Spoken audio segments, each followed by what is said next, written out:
Warning. The following podcast may occasionally contain strong language and material that is not suitable for all ages. If you are easily offended, it is highly advised that you turn back now. However, if you're a degenerate, welcome, brethren. You've found your home.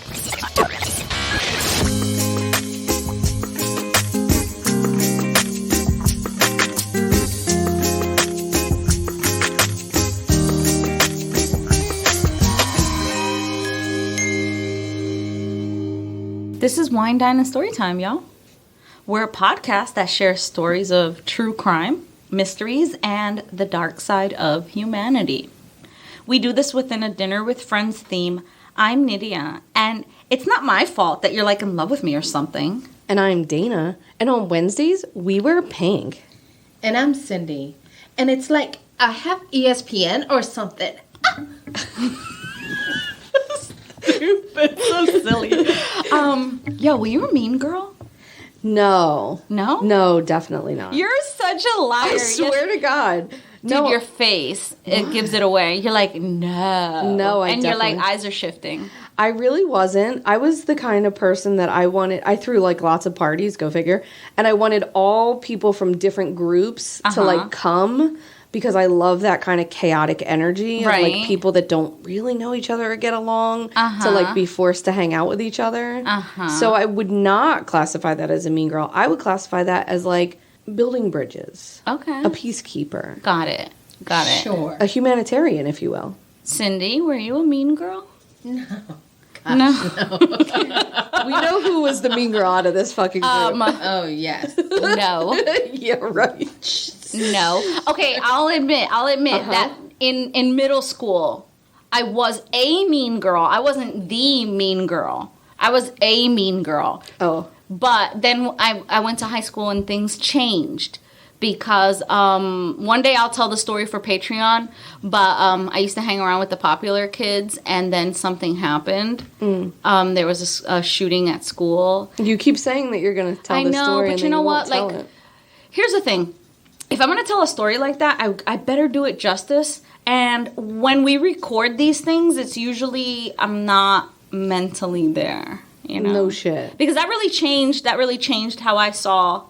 How I saw people and who I hung out with and, you know, whatever. So anyway, as a middle school teacher, I fear nothing. Nothing. I fear nothing. And that's because I teach middle school girls. Right.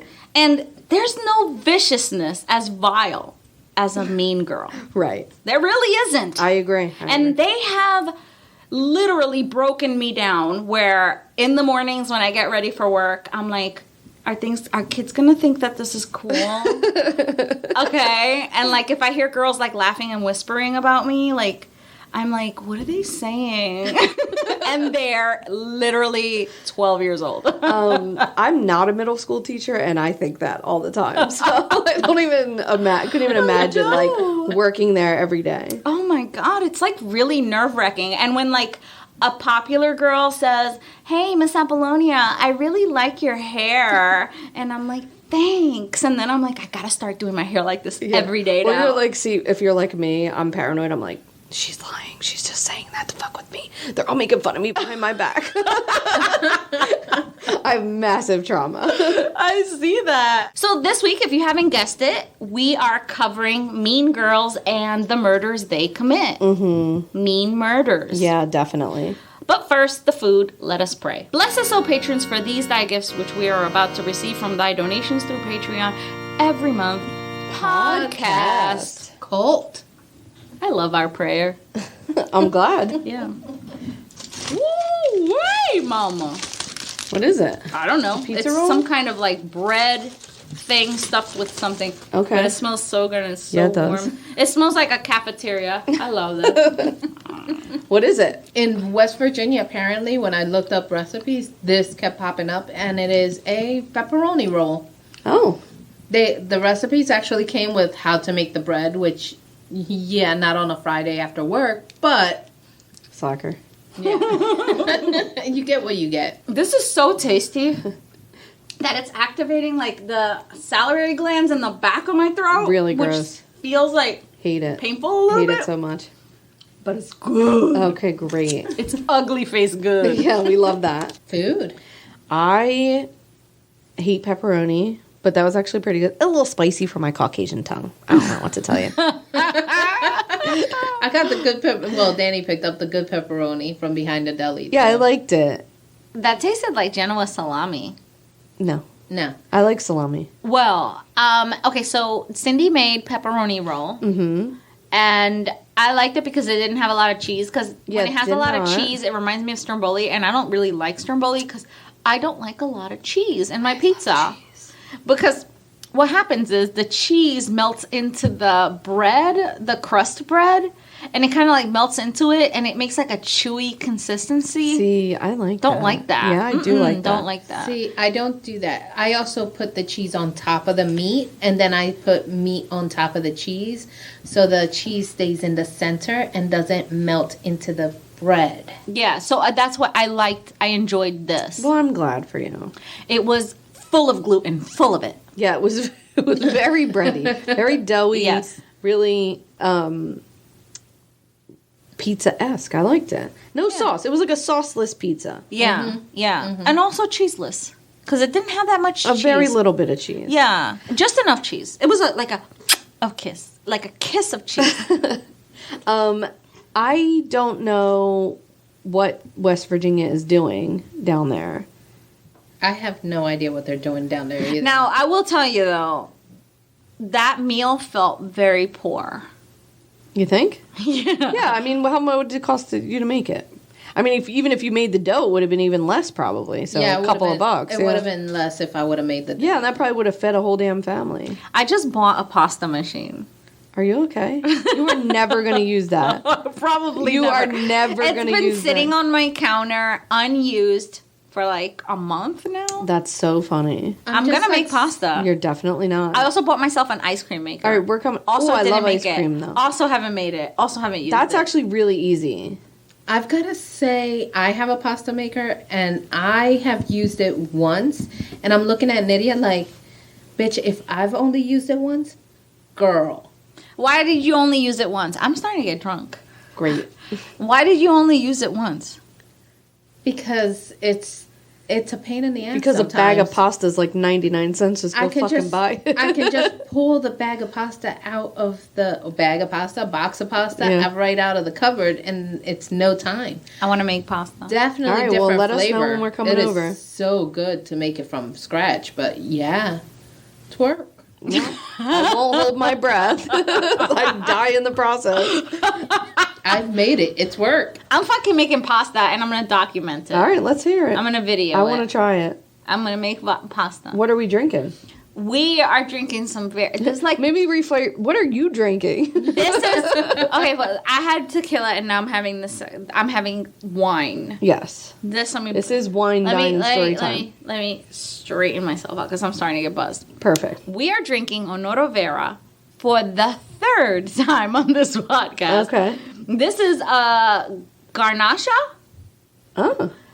2019 Garnacha. The bottle looks like a party. It is fucking gorgeous. It's a face, a side It's so profile. pretty, yeah. It's a side black and white profile of a man. And Is it a man? It's a person. genderless person. It's a person. It's a You person. can't tell. Right. This person has flowers coming out the side. Not flowers, like some kind of colorful thing. Anyway, it's a beautiful understated it's a beautiful bottle. bottle. Beautiful understated label. One of these years, we're going to start pulling the labels off and make something out of them. We One keep of these saying years, it. we say we're going to do it, right?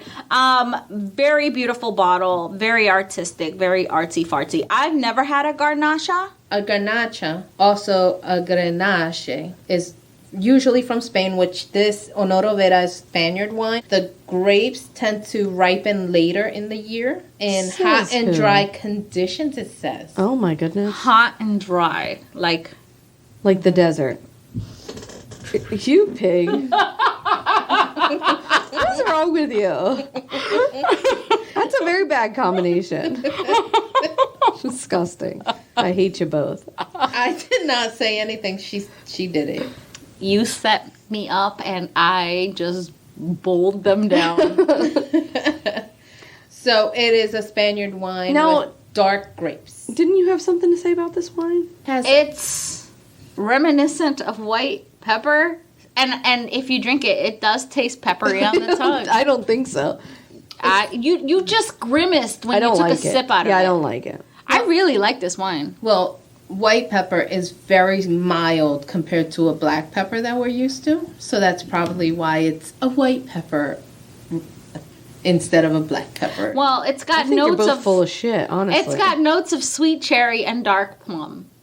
Well, I love both those things. Yes. But I really don't like this wine. Actually, now I've had a couple of sips of it. I guess it's fine. Really it's good. spicy. All right, fine. It's spicy. I really like A this. couple more sips and we'll see. That's, how I you feel. know, more sips. Add your ice to it. Yeah, it does need Trashy some ice. wine drink. Well, the longer you drink, the more you drink, the easier it goes down. But this is a nice wine. How much was this? It's a $9 bottle. Perfect. This tastes Okay, like well then now I love it. It's delicious for a $9 For bottle of $9, wine. I fucking love it. It's a fucking treat. Honoro Vera is all usually about under 10. Okay. Well, listen, it's the third time we've had it, so that's telling. That's telling. They're cheap. Honoro Vera, I like it for the it's good. price. Yeah, it's great. I like it. Perfect. Yeah. Also, I'm drunk. All right, so why don't you tell me how you've been feeling post-camping trip?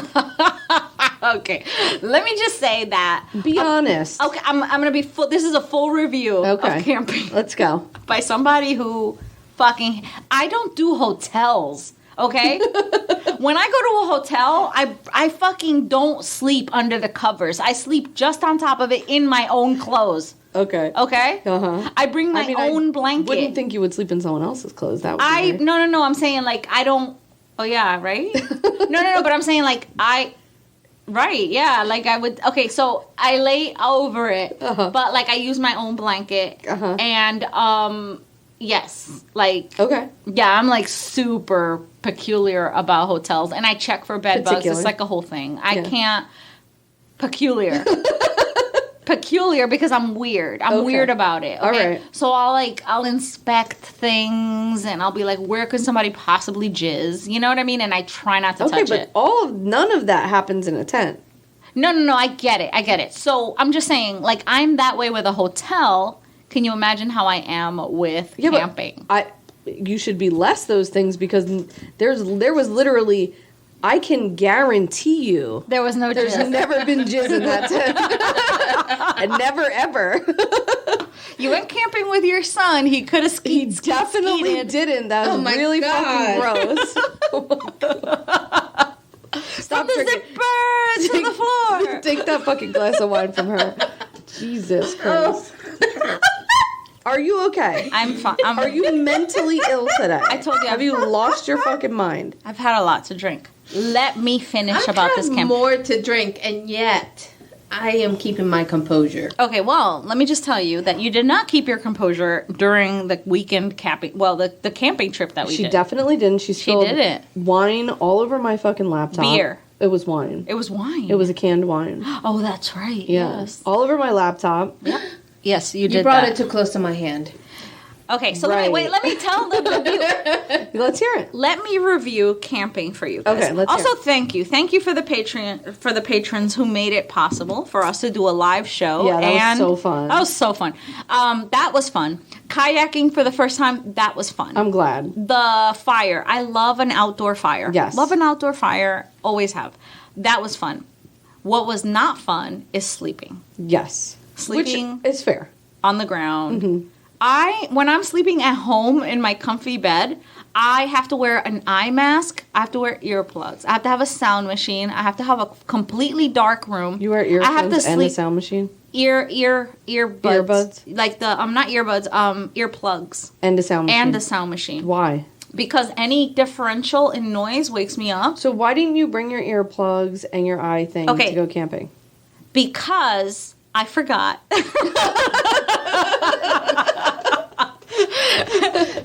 You thought I was going to give you a real reason? I really definitely did. No, actually, I had just gotten Apple earpods, earbuds. I had just gotten them the day before, and I was like super excited to use them, and I thought they were like going to solve all of my problems. Definitely not. And they definitely did not.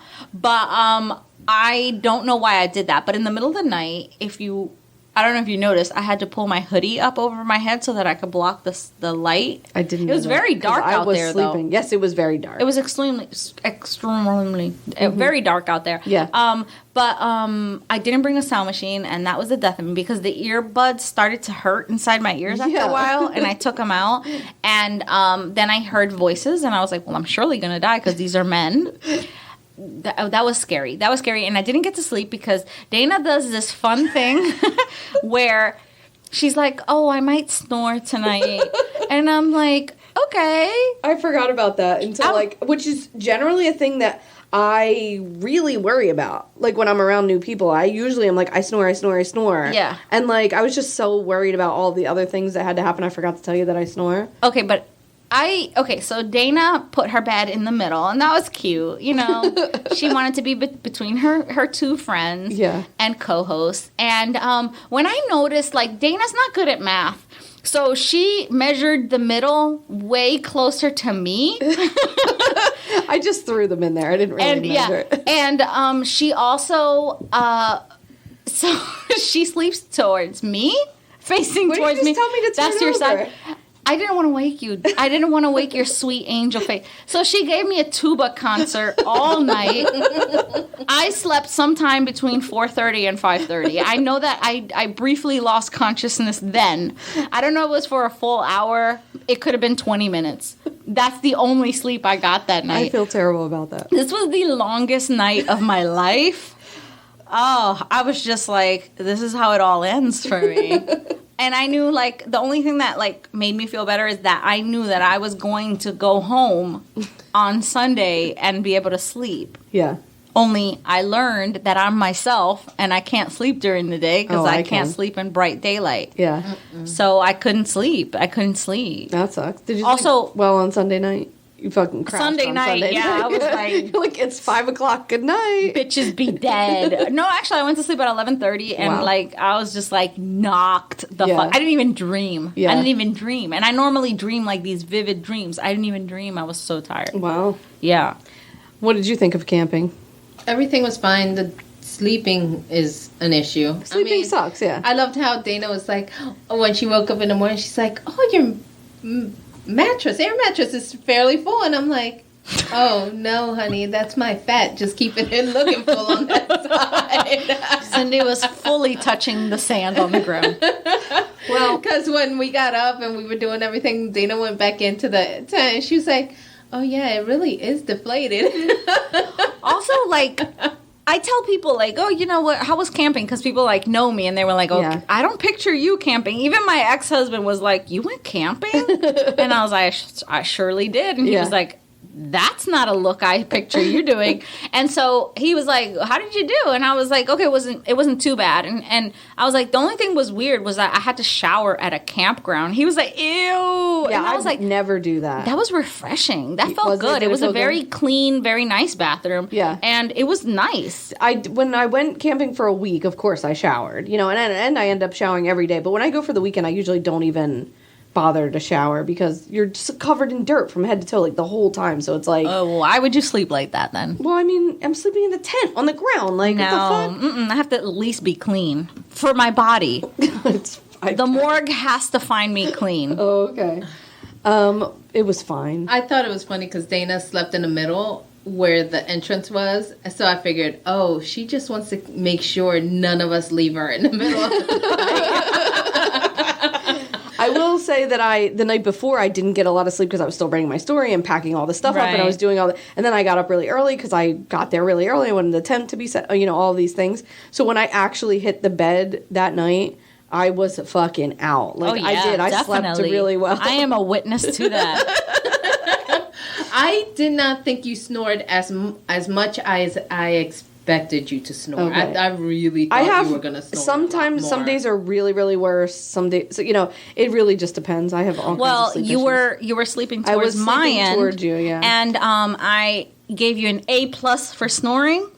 Also, if you want to know exactly how Dana snores, tuba concert. When I was like, this is it. I even laughed out loud to myself in the middle of the night. I was like, this is definitely what a tuba sounds like.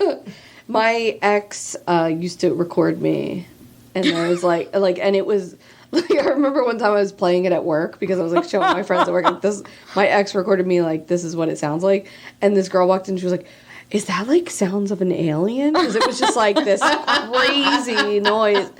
But I'm actually much better than I used to be. I don't know what it sounded like recently. Well, you went from alien to tuba. I guarantee you, because I was like, that sounds just like a fucking tuba. I could tell in the I can usually tell in the morning if I've been snoring because my throat hurts. And because your friends are pissed.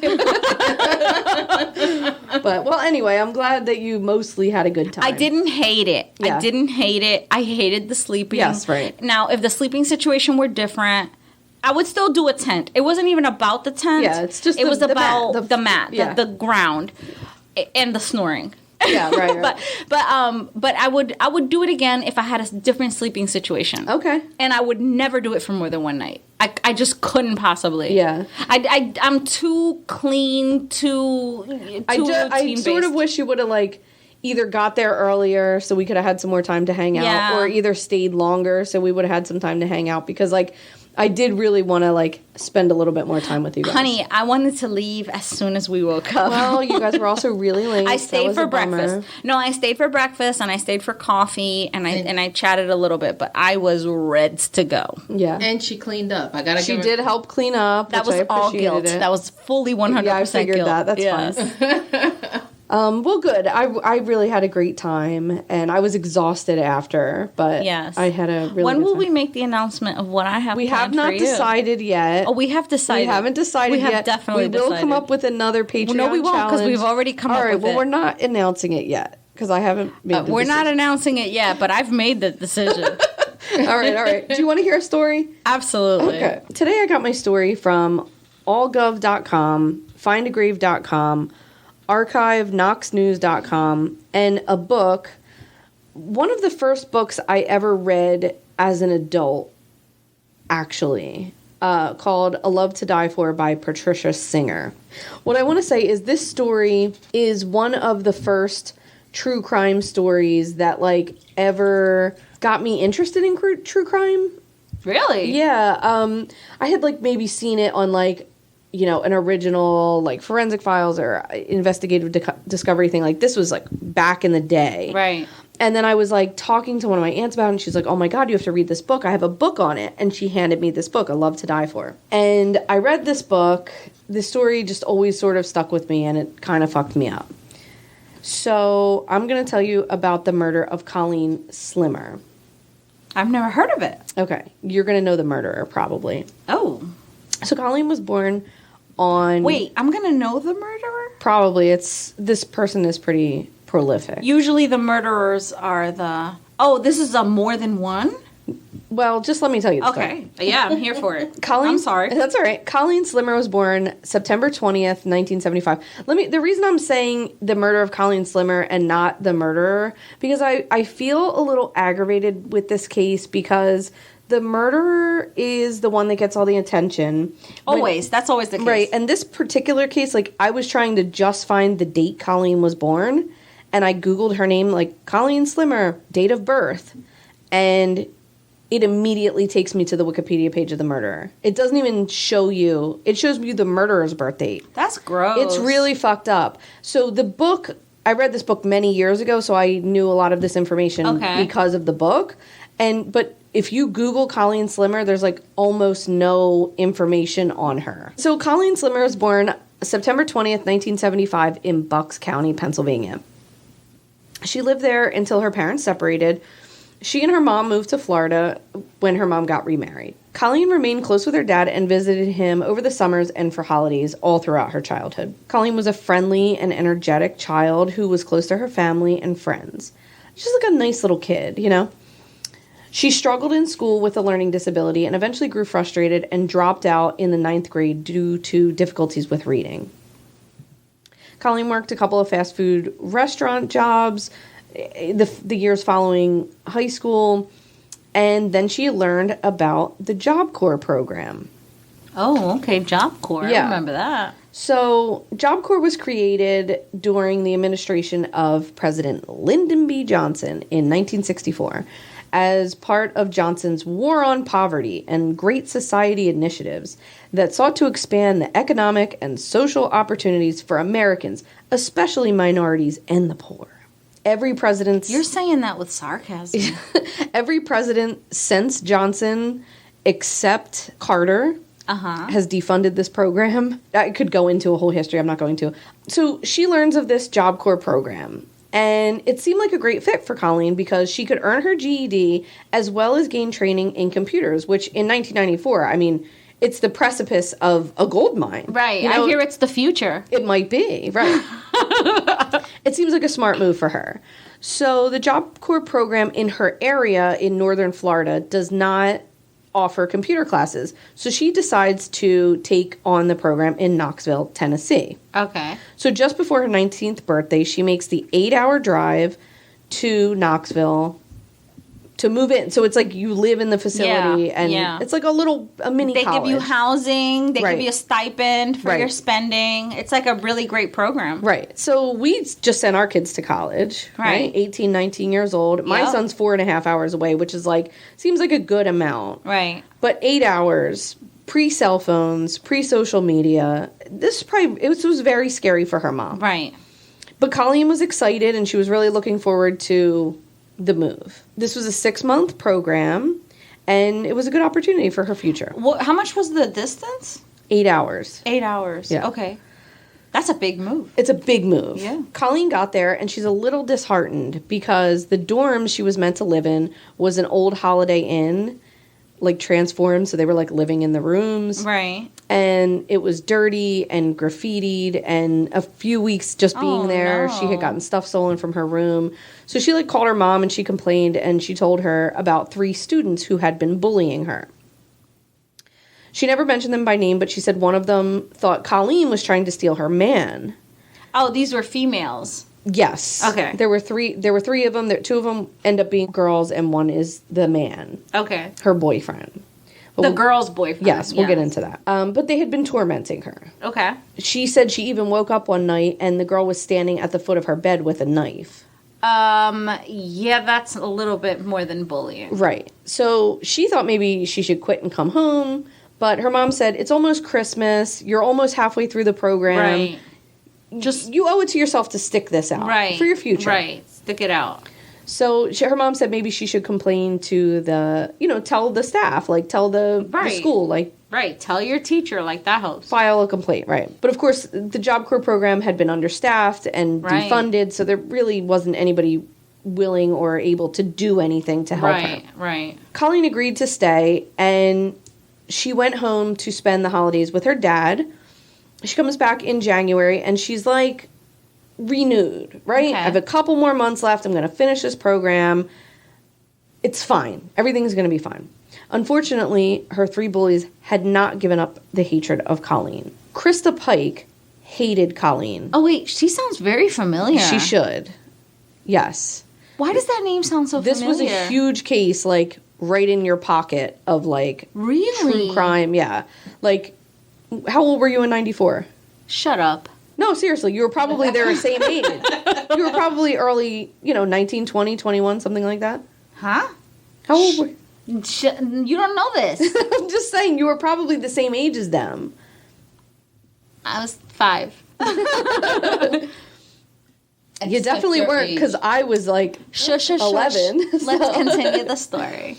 So, Krista Pike had gotten it in her head that Colleen was trying to steal her man, Tadaryl Shipp, even though, as far as we can tell, Colleen did not know Tadaryl at all. It's possible that Tadaryl told Krista that Colleen was flirting with him just to make Krista jealous, to like get to see how much she really liked him. You know what I mean? Right. Like to rile her up. Yeah. That's really the only thing that makes any sense, because Colleen's friends are like, she didn't even know Tadaryl and she didn't even like pay him any mind. So like, this is crazy. That name, Tadaryl. Like, it's like his mom gave birth to him and was like, ta-da! Roll. I don't think you can make fun of someone's name. You absolutely can. Yo, Krista Pike. That sounds... You should. This is a huge case. This is a huge case. But I don't remember Tadaro, and I don't remember... Well, because he really wasn't... Most of all of this falls down on Krista Pike. Okay. And you know how you say that serial killers have to start somewhere? Yeah. That's this case. If she wouldn't have gotten caught for what she does in this case, and this is a brutal... I'm going to tell you now, and we're going to talk about some of the stuff she does to this girl. This is a violent killing. This is a budding serial killer. Had she not been stopped at this first murder, she loved it. Oh, okay. And that's why you know this name, because this is a violent case. Wow. So Krista Pike, let me tell you about her for a little bit. She was born on March 10th, 1976, to parents who genuinely did not want to parent her. Her mom drank throughout her pregnancy, and when Krista was born, she left her with a very abusive maternal grandmother, while her mom went to work during the day and partied at night. When Krista was 2, her mom gave her to her paternal grandmother and split for North Carolina. So her dad had bounced when she was born, but her dad's mom is the one that's raising her. And fortunately, her dad's mom loves her. Right. And they were inseparable. She cared for her. She was really, really great to her. Right. And when Krista was 12, she unexpectedly dies. Oh. So the only person that cared about her, loved her on this world, dies. Right. At 12 years old, Krista attempts suicide. Okay. Obviously, she does not die. Right. And she's bounced from 12 to 18 back and forth between her mom and dad. At any time that, someone had a problem with her, they would just bounce her back and forth. Right. Never got her any mental health care for, losing her grandmother or attempting suicide. I mean, it was the 90s too, but also no one gave a shit about this kid. There's all of these stories, if Krista got into a fight with the mom's boyfriend, she would immediately choose the boyfriend over her. Same thing with the dad. Right. They didn't give a shit about this kid at all. Right. And this is where it ends, where we feel sorry for Krista. Okay. Because yes, she had a terrible childhood. She is very, very sick person, but things only got worse for her when she started using drugs in high school. Krista's mom thought maybe it would be a good idea, maybe they get along better if she used drugs with Krista. It's logical. Didn't work. Not so good. Not a great idea. Krista also dropped out of high school in 9th grade. She had exhausted her bouncing back and forth, and she decides to leave North Carolina for Knoxville, Tennessee, to join the nursing assistant program at Job Corps. Okay. And she's 18 at this point. And I had heard somewhere that her dad tried to sign his rights over for her at 17 so he didn't have to keep taking care of her, but she turned 18 at the point. It just was sad and fucked up, Nobody really wanted her. Nobody cared about her. Right. And I just keep sort of thinking, and I remember reading this book years ago being it's kind of weird how two people are just living their lives, one in North Carolina, one in Florida, and they both just come crashing, fate just slams them into each other in Knoxville. Brings them together, yep. And they just have nothing to do with each other, and both of their lives are changed forever because of it. It's just, the universe is so weird like that, Yeah. Yeah. Anyway, so she shows up to the Knoxville Job Corps. Upon arrival, she seems really interested in the program and even more interested in Tadaro Ship. Krista, Tadaro, and their friend Shadala Peterson had been tormenting Colleen, mostly Krista, for months, throughout this whole program. For what reason? Because Krista believed that Colleen wanted to be with Tadaro, that she had been flirting with him, that she was trying to get with him, and there just really was no evidence beyond it. No one believes that's true. That's why people think that maybe Tadaro was egging it on. Oh, she wants me, Right, what are you going to do about it? That kind of situation. Right. So January 12th, they're back from Christmas break. Colleen had been on the phone with her mother. It was a Thursday night. Mm-hmm. So the next day is Friday the 13th. Oh.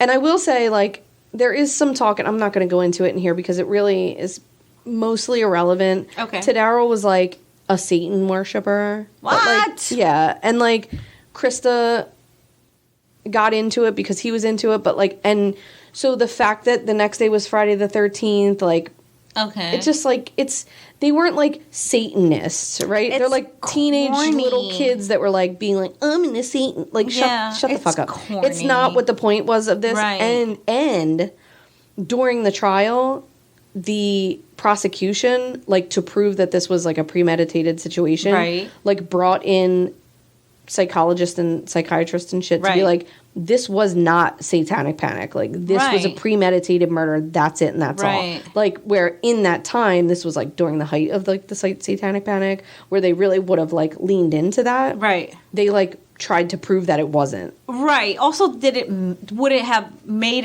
It would have mattered back then Right. because people were so hung up on it. You know, it would have like given them an excuse as to why it wasn't. Maybe if they wouldn't have been dabbling in Satanism. Oh, I see. They wouldn't have been. But this is not that. This is Okay. not that. All right. This is a very bad person did a very bad thing. That's it, and that's all. Right. Okay. So it's January 12th. Colleen has been on the phone with her mother. She's telling her that she was going to meet some friends to rent a movie at Blockbuster and hang out with them. What she didn't tell her mother was that she was meeting the 3 people who had previously been bullying her. Why did she meet up with them? So my only thought is, we don't know. Right. My only thought could be like, maybe she, first of all, as far as we understand, Krista had offered her an olive branch. Right. Come hang out with us in the woods. We're going to smoke some weed. We're going to watch a movie later, blah, blah, blah. My only thought that maybe the reason she went with them was like, you know what? Let's just try to be friends. Right. Maybe things will be better for me. I still have a couple months here. Right. Like, I don't know. Like, there's no rhyme or reason as to why she would go. Right. So Colleen, Krista, Tadaryl, and 18-year-old Shadala Peterson all signed out of the Job Corps program at 8 p.m., like on a paper. Right. So they were going to go into the woods. They were going to smoke a little pot that Krista said that she had stashed in the woods. So they walk along this, trail, dirt road Right. situation. Now, why would you go into the woods with somebody who stood in front of your bed with a knife? Yeah, I still don't have an answer for the question you just asked me 30 seconds ago. I don't know. This wise ass. The only thing I can think is her being like, maybe she does just want to be my friend. Maybe she's just a naive girl that's like, Okay, let's chalk it up to being naive. yeah, she's just trying to piece up. Now, if it was me, wanting to be accepted by these people who were bullies, right, maybe when somebody doesn't like you, you want to be the jerk whisperer. Yes. You want to be Right. like, hey, like me. Maybe it would have been nice if she would have brought a friend, so that Right. she wouldn't have been by herself. Right. That would have been people maybe. who had been abusing her. But Right. I'm not victim blaming. No, it just really there does not seem to be any Right. rhyme or reason as to why she would go. Why didn't she listen to that little voice inside your head that's like, hey, this might be dangerous. Yeah, so that voice does chirp up when she gets to the trail. Okay, go ahead. And Finish your she's like, story. I want to hear it. I'm sorry. that's all right. So she's like, is there really weed or what? right.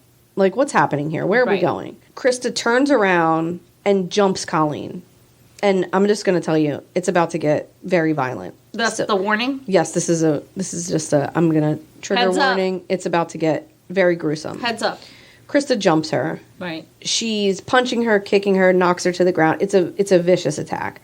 Colleen's on the ground at one point. Krista's kicking her in the face and the stomach. Initially, Colleen believes that she's just getting jumped and she's sort of fighting back, and saying fuck you, get off me. Right. You're going to get kicked out of the program for this. Krista had sort of already been on thin ice for being a bully and picking on Right. people and shit. And this was supposed to be a peaceful, non-violent, no drug situation. Right. And so Krista was already on thin ice.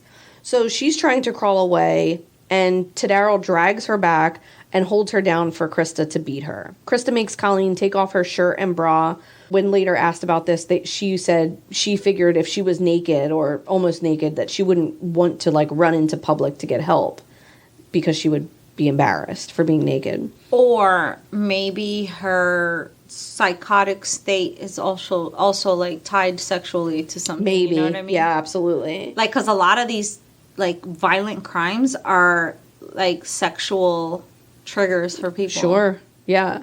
One of the times that Colleen was trying to escape, Krista hits her in the back with a meat cleaver that she had brought with her. What? Yeah.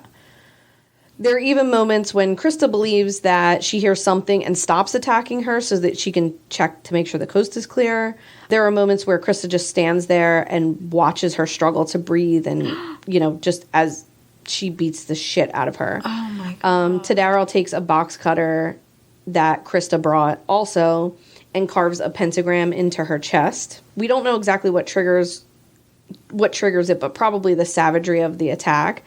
Colleen realizes that she is not getting jumped and that Krista wants her dead. She begins to beg Krista to please let her go. She says she'll leave. She'll walk to Florida. She won't even go back to the Job Corps. If she won't tell, just let her go. Krista gagged her when later asked about this. She said it was easier to attack her when she wasn't talking and begging. Did the other girl take part in the attack? There's no evidence that she did. Okay. So either she was just standing there watching, right? Maybe she did, but there's no evidence that she did. Right. Regardless, but Tadaro definitely did, and not to the extent that Krista did, but he held her down. He carved a pentagram into her. Right. He hit her a little bit, I think, but there's stories, even Krista, when she tells her story, is like, it was me, it was all me. Oh. The attack lasted somewhere between 30 minutes and an hour. Colleen was alive and conscious for almost all of it. At some point, Tadaro decides it's getting to be too much. He walks away, and allegedly at this point he tells Krista that enough was enough. She said she was not going to stop until she saw her brains flow. What? She takes a big piece of asphalt and hits Colleen over the head until she cracks her skull and her brain matter comes out of her head. Jesus Christ. Krista dances around the body after she's dead and takes a piece of the skull and brings it with her back to the school. At 10:15, Krista, Tadaro, and Shadala all sign back into the school without Colleen. When Krista gets back to the dorms, her roomie or her friend, her name is Kim, she immediately begins telling her all about the murder, showing Kim the skull fragment. What? Yeah, and she's like dancing around the dorm room like she's all excited. The next morning, when everybody meets for breakfast, Kim asks her, do you still have the piece of the skull? And Krista said, yeah, I'm going to eat breakfast with it. Huh? She was telling anybody who would listen about the murder, even showing people the bloodstains on her shoes saying, it ain't mud. That same morning, Friday the 13th, a maintenance man had been walking by and discovered the mutilated body of Colleen Slimmer. Very quickly, the school realized Colleen was missing. They contacted Colleen's mother to ask her if there was any identifying marks on her body, like tattoos or birthmarks or anything. My mouth is like agape. Because she was so mutilated, they could not identify her face. Oh, my God. She'd only been dead for 10 hours at this point. 10 or 12 hours. Right near the school grounds. Right near the school grounds. Wow. And they couldn't identify her. They had to do dental. They had to wait for dental. Holy shit. Yeah. She bashed her skull She in. eviscerated her. Oh, my God. At the crime scene later that day, a group of young girls gathered around. The area was all roped up. Right. A group of young girls gathered around, and they had asked the police officer, what's going on? And he gave them a very limited information, like someone was murdered here. Right. A body had been found. And they were laughing and joking, which he thought was really odd, considering he just told them a young girl was murdered. Right. One of them he noticed was wearing a pentagram, which also is neither here nor there, but when he finds out that the pentagram had been carved into the victim's chest, right, he makes a point of telling his higher-ups. He later identifies that girl as Krista Pike. Oh, so she inserted herself into the... You got it. Of course, Krista, Tadaro, and Shadala were all brought in for questioning because they had signed out with her. Right. I mean, these are not criminal masterminds here. No. They literally signed their fucking names. Yeah. Yeah. Sounds like a lot like stupidity. Yeah. Krista and Tadaro had been in the main office earlier getting new IDs, and Krista had left her jacket behind, and the jacket was turned into police because they found the skull fragment in the pocket. Nice. During questioning, Krista waived her Miranda rights and immediately tells the cops everything. Because stupidity. She was now thrilled let's go by back what she did. to what she was studying at the Job Corps. Yeah. She wanted to be a nurse's aide. Yep. A nursing assistant.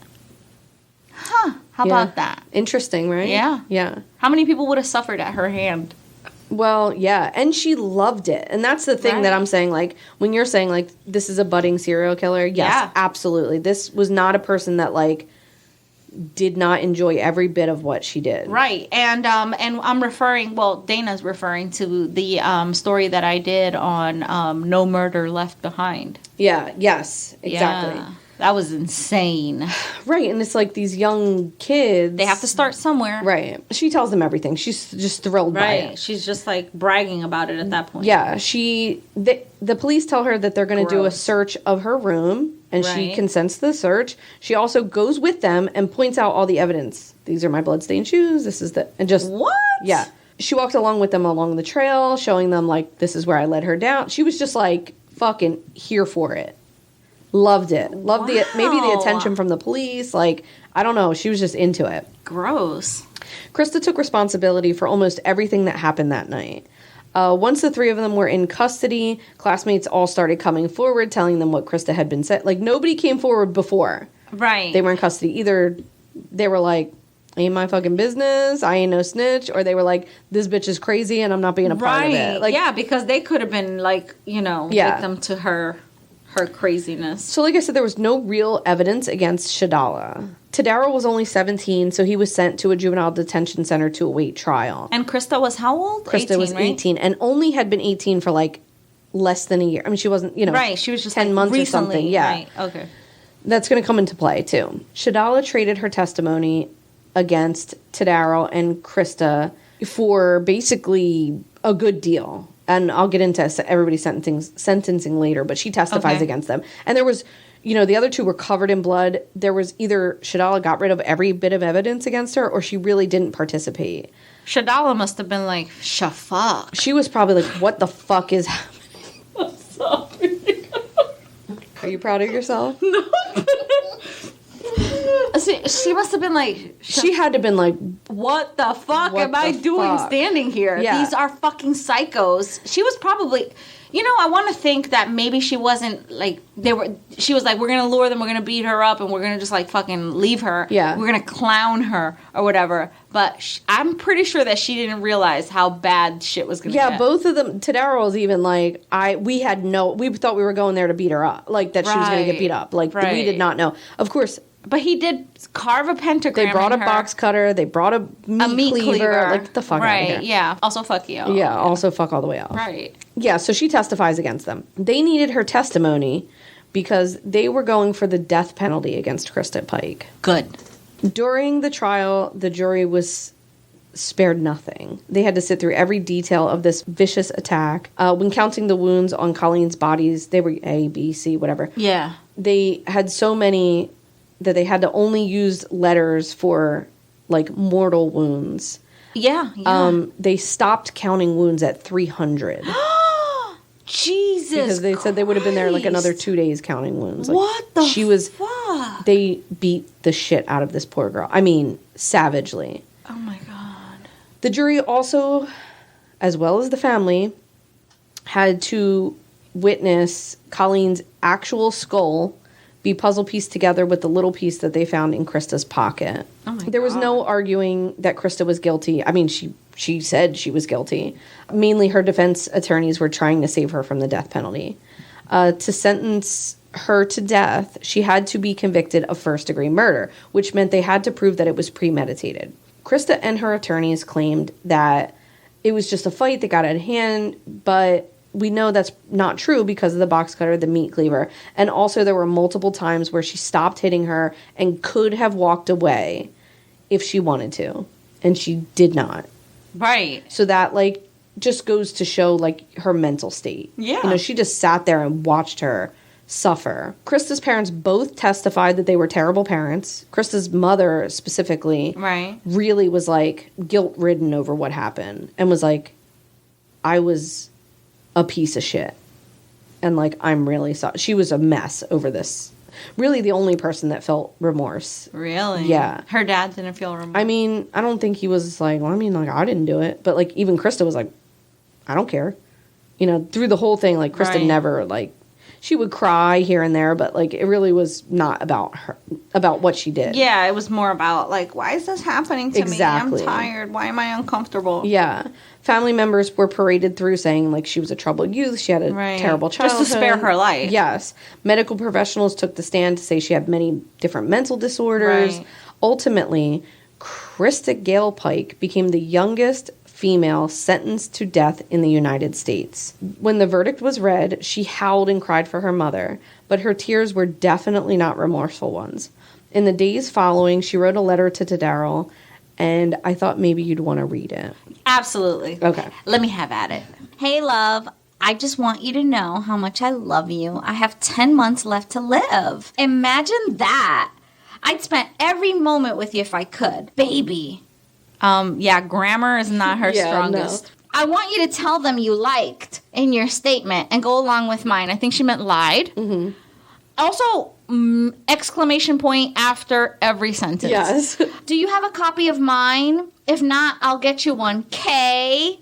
I love you, big bunches, baby. And no matter what they do to me, they can't change what's in my heart. Also, a lot of capitals where they don't belong. As a teacher, this is a D. Full D. Easy. She stayed on topic. Yes. D for grammar. She's about to take a left turn. That's right. Please write me! Exclamation mark. I miss you so much! Exclamation mark. You see what I get for trying to be nice to the hoe? I went ahead and bashed her brains out so she'd die quickly instead of letting her bleed to death and suffer more. Then they fucking fried me. Ain't that some shit? Please write me and tell me what you're feeling. Also tell your lawyer if he wants me to testify for you, I will. Love you for the rest of my life, Lil Devil. Damn. That's what she writes about Colleen after she is sentenced to death. Also, does she not know that they read their mail in jail? She handed this letter to a guard and was like, can you just hand it to him? And the guy was like, sure. And then immedately turned it in. We don't read this before it gets to the person. Yeah. Where'd you hear that from? Yep. A podcast? Dude, she's fucking gross. See what I did? See what I get for being so kind, for bashing her brains in? Instead of letting her bleed out. Like, what? What the fuck? That's...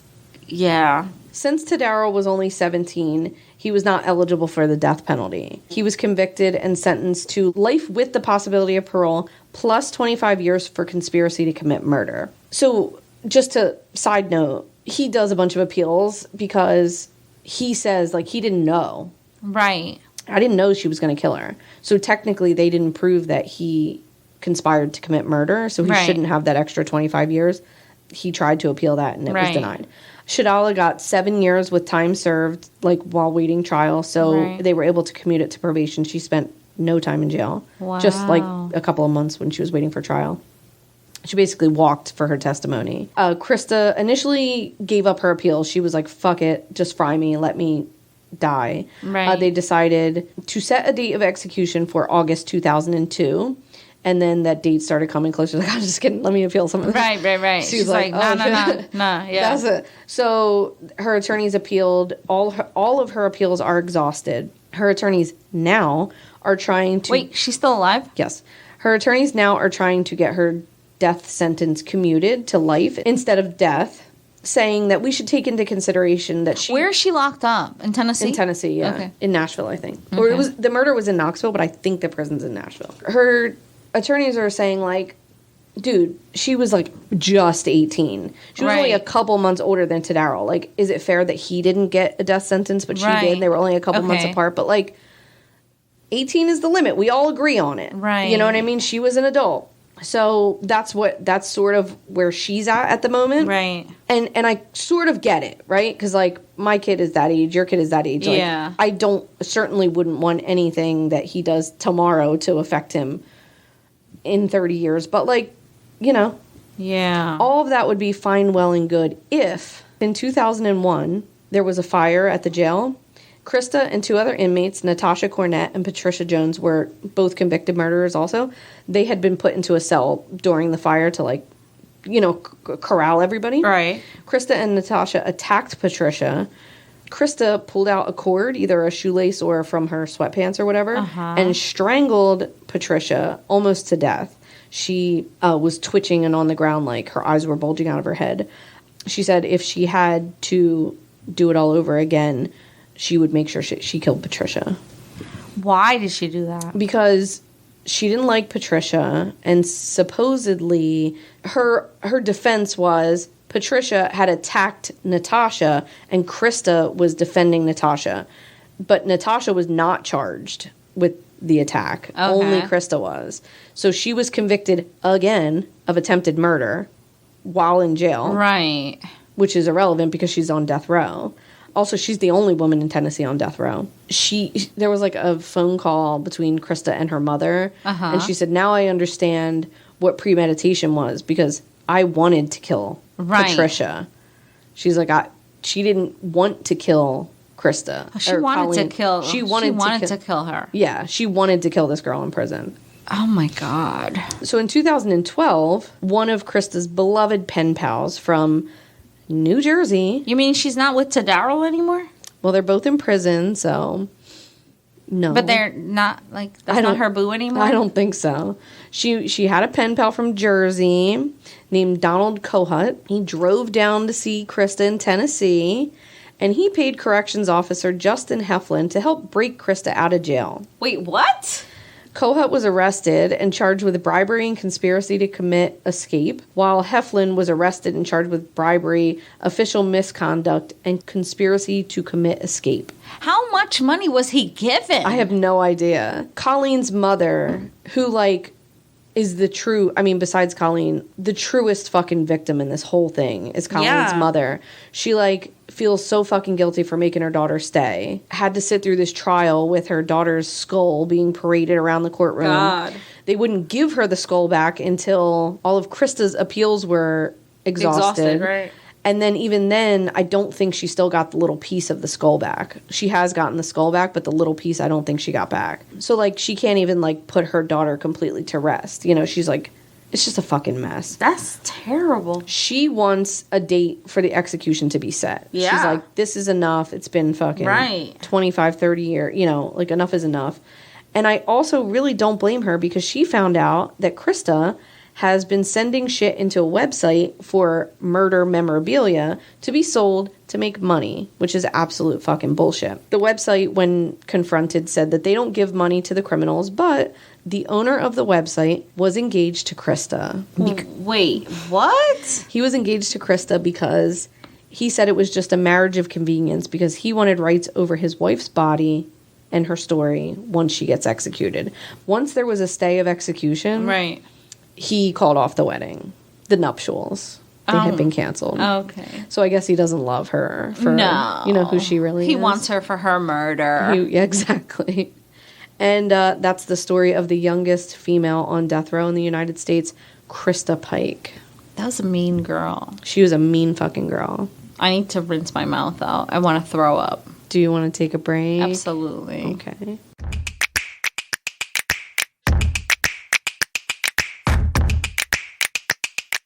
Sup, y'all? Thanks for listening to my story. I'm ready for a snack. A little something sweet. While Cindy gets that together for us, I'm going to make sure this bitch isn't too drunk to tell her story. While we get all that taken care of, meet our new friends. When you're done listening to us, go check them out, or you can't sit with us.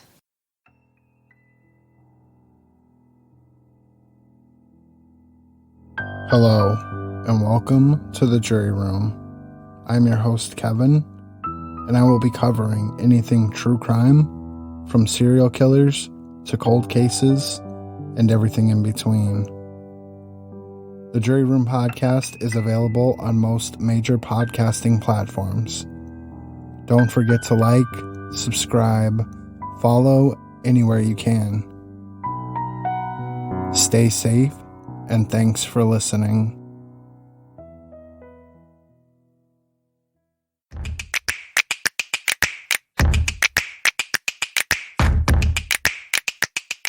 And we're back. This smells peanutty. It very smells peanutty. And I see Cheerios. Cheerios? Yeah, there's Cheerios in there. Oh. I guarantee you. I see those little O's. They're covered in chocolate. It's a trashy, like, bar. What is it? So you look very excited about it. Yeah. So she like did this her whole body. Yeah, her little whole body, and she like made this like sheepish look on her face, and she shrugged her shoulders and like. Now she red. Does that. Yeah, she's red as her shirt. Well, when we started this, it was supposed to be cheerleaders, right? Oh God. Yeah. Did it Autocorrect to Cheerios. So I was talking to friends, and they were like, the one mentioned Cheerios, using Cheerios, and I'm like, okay, I know what to do. Yeah. So I melted chocolate and peanut butter and mixed in Cheerios into it, and now Did you make this up? No, Oh, God, okay. no. It's called Pinterest, where every recipe goes to live and die. Perfect. This smells Can I have it? So feel free, grab a piece. trashy. It smells good. This smells like peanut butter melted with chocolate, melted with Cheerios. I'll leave it at that. Yeah. Yeah. Do you have a name for these weird dessert things? Cheerios? Chocolate Cheerios. Chocolate No, it bars. can't be a chocolate Cheerio. You do. No. That's No. Chocolate peanut butter. Bars. Cereal bars. Okay. Cheerio bars. All right, better. Stop saying chocolate Cheerio, please. this was as basic as they come, really. It was good, though. Yeah, it was good. Yeah. In a way that like Muddy Buddies are good. What's a Muddy Buddy? A Muddy Oh, that's Buddy? so good. Yeah, like explain what a Muddy Buddy is. Cindy. I don't know how to explain it. I just had it for the first time. It's like not so long cereal ago. and peanut butter and fucking yeah. coconut Like flakes. a and Chex Mix yeah, type like a of Chex thing? Mix kind of thing. Yeah, yeah. You know what I mean? Like this was basically, I can tell you the 3 ingredients that went into this. This was Cheerios, some form of chocolate, and some peanut butter. I said that at the She beginning. definitely said that. Okay, well, I mean, it's really clear that that's what's hitting your taste buds. Yeah, it's good. I like It's super basic, very good, something that like a college student can throw together. Yes, I know? could definitely pick at that for a couple I call hours. that poverty food. Okay, well, You know, poverty dessert, where Yeah. like you're just like, okay, I need something sweet. I'm just gonna throw these ingredients together, and it works. Yeah. Hey, listen, I love it. yeah, Thank you. You're welcome. it was tasty. It was tasty, but you can only have like so much Right. before it's just like, ugh, this is like Seriously. a lot. Yeah. I am going to take us back to camping. Okay. Oh God. Your favorite. I'm trying to forget. Let me just tell you, this whole week that I've been laying in bed, I'm like, thank you God for allowing me to sleep in a bed tonight. and like I like take an extra minute and I'm like, oh, I'm so comfortable. Unlike that time that I went camping. You're so dumb. So I was talking about the camping online, and Ray from Not Before Coffee was saying, yeah, camping was ruined for me after the whole bear debacle. And I'm like, bear debacle? What? And she's like, yeah, I sent you the story in the group because we're all in a group. And I was like, I did not see it, because if I would have seen it, I would have definitely asked her for her story. But apparently they went camping. Now, she's from the UK. She was out here. They went camping in Canada on Lake Harrison in her 20s, and a bear raided their camp, ate all their food, destroyed their tent, basically, left them cowering in their tent for 16 hours. Oh my God. No, I think not. I think not. What did Julene say? Hey, bear. Yes. She did not know Julene back then, obviously.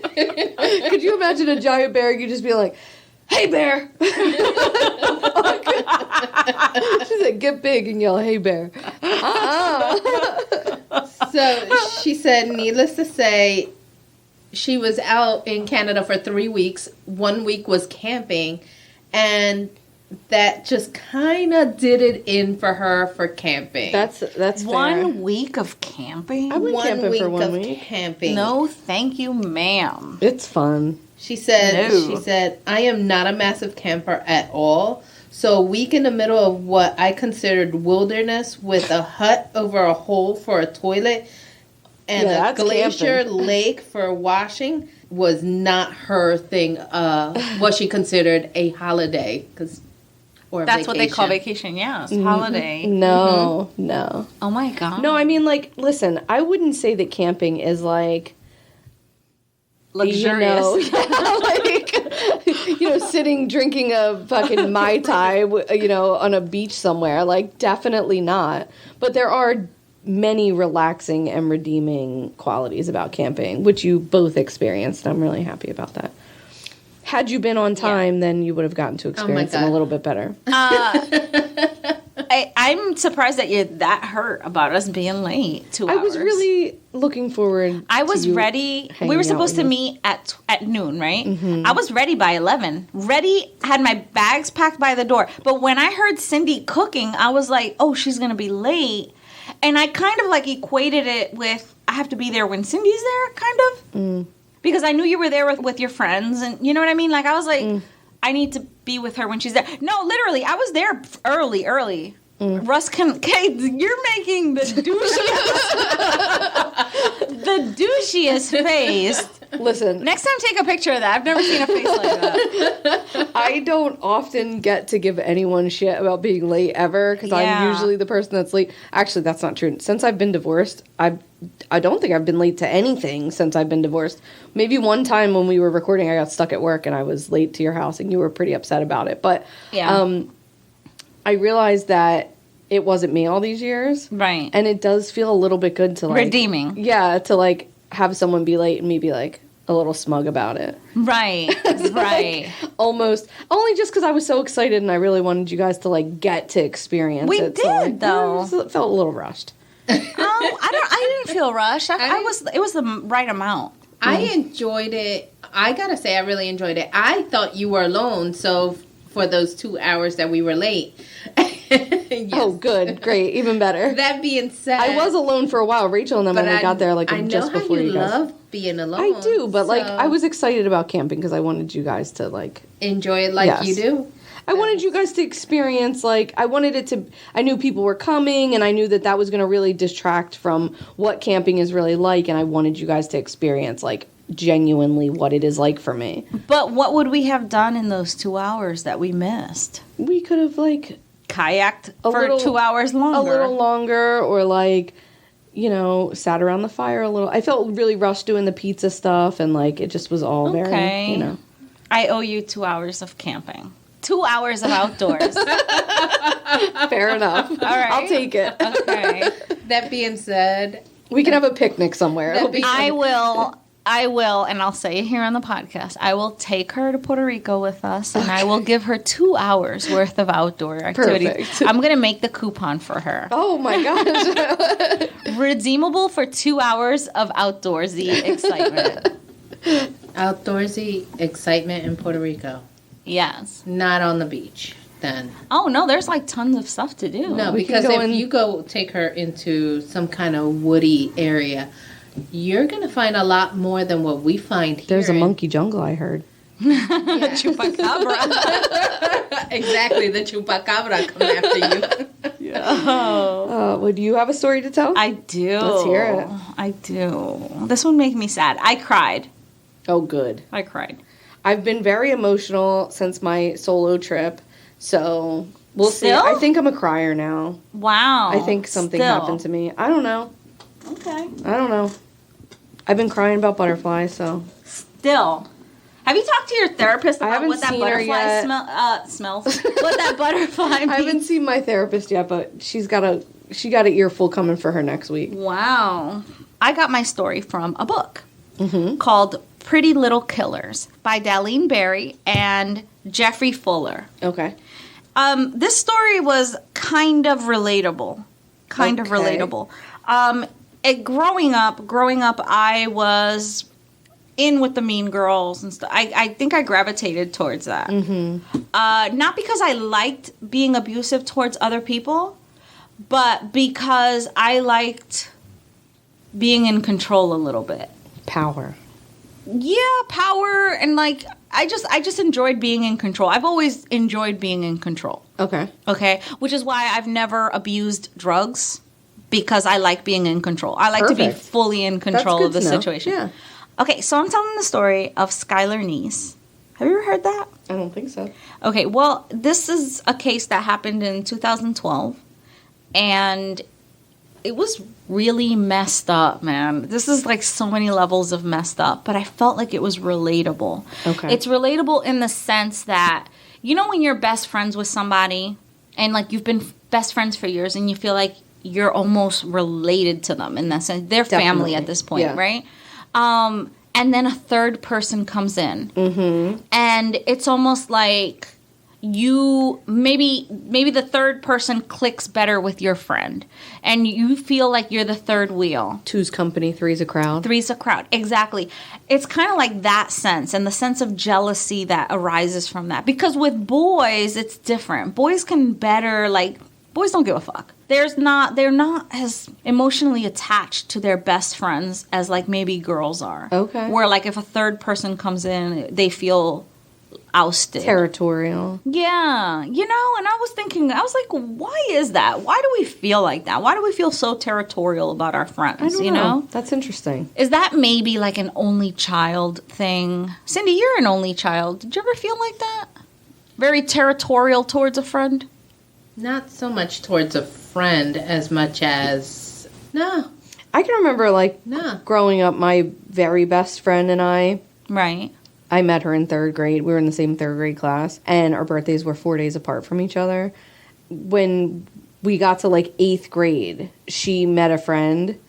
and I met a friend, and it really changed the dynamic of our friendship to the point that, through high school, we were not friends anymore. Yeah. And we had been friends all of grade school. Right. Yeah, it really did change the dynamic of our friendship. So that happens in this story. Okay. Only it takes a very dark turn. Okay. An extremely dark turn. Okay. The darkest of turns, if you will. All right. All right, so Skylar Neese was born February 10th, 1996, to Mother Mary and Father David. The mom was an office administrator, and the dad worked at Walmart as an assembler. So they weren't an affluent family. They were struggling as a family. She was an only child, and they struggled to give her the best of everything, that they could possibly afford, right?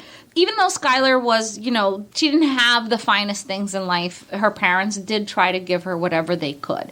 So she wasn't lacking. Skylar was empathetic and the center of their world. Of course. But also she was an only child, and I think the parents tried to kind of be her friend. Okay. As an only child, parents trying to be their friend, and yeah, they're the little try unit. to relate to them. Yeah. Okay, so Skylar was empathetic. She was seen as a champion of the underdog and an aspiring environmentalist.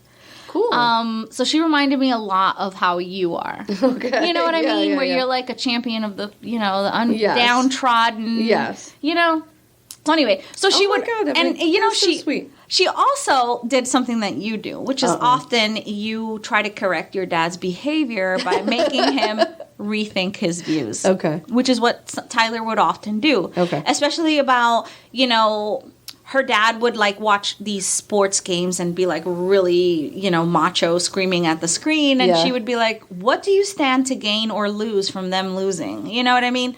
Why are you so invested? And he was very anti-gay, and she would talk to him about, about how they're people, they deserve certain rights and things like that. And she changed a lot of her dad's views. I love that. Yeah. She was close to her parents. And the reason why she changed her dad's views is because her dad really, really loved her and was invested in her. Oh, you're going to upset me. Yeah. So she was close to her parents, and she was extremely intelligent. All right. At school, she was popular. She was an honor student. She was an honor student to the point where she would do her friends' homework for her. God, yeah. For them. Yeah. She also was very supportive of her friends, very loyal. Her friends could come to her with their problems, and she was understanding. And she was always the smartest of the group, of her group, always. She was very focused on getting good grades and was good in school. Okay. Even though she kind of strays a little. Okay? So I'm going to get to that. She was also a flute player in the marching band. Wow. And she was known to speak her mind. So she was tiny at 5'2", but she was mouthy and scrappy. Love her. Don't you dare cross her, because she will stand up for herself. Love it. All right? So Skylar was a loyal friend, like I said. Many of the kids that she was friends with, she was friends with from early childhood. She was first friends with Morgan Lawrence. And Morgan was the daughter of a physician. Of a doctor. Physician. I never could say that right. Yeah. And Skylar spent a lot of time in their home because she had a stay-at-home mom, and so she spent a lot of time playing with her. Okay. She was also an only child. They were best friends until 5th grade, when they started to grow apart, Yeah. you know, because you start to find other interests. Yeah. And you're going through puberty and, you know. Yeah, one of you gets yes. boobs and it's a nightmare. Exactly. Yeah. But they still remained in contact. They just weren't as besties anymore, sleeping over each other's house or whatever. Right? Okay. So Skylar was also friends with a boy named Daniel Hoveter, who she met in first grade, and despite being a private person, she shared a lot with him. So she was friends with him since first grade, and they remained close friends. She met him because her dad would do handiwork or something at his mom's house while his dad was deployed or something, and he would bring her over there, and they would play together and stuff like that. Is this like one of those towns where, like, you grow up and stay in the same town? Yeah, this is West Virginia. This is West Virginia, and it's kind of rural. Right. Not super rural, but kind of like here. rural. Yeah. Yeah, like you grow up here, you stay in the same town, Right. your kids go to school here. Right, Yeah, and everybody knows each other and stuff like Right. that. And I think Daniel was gay. Oh, and, okay. you know, so they were, like, close when they were little, and he didn't know he was gay, you know, and then, you know, came out to her.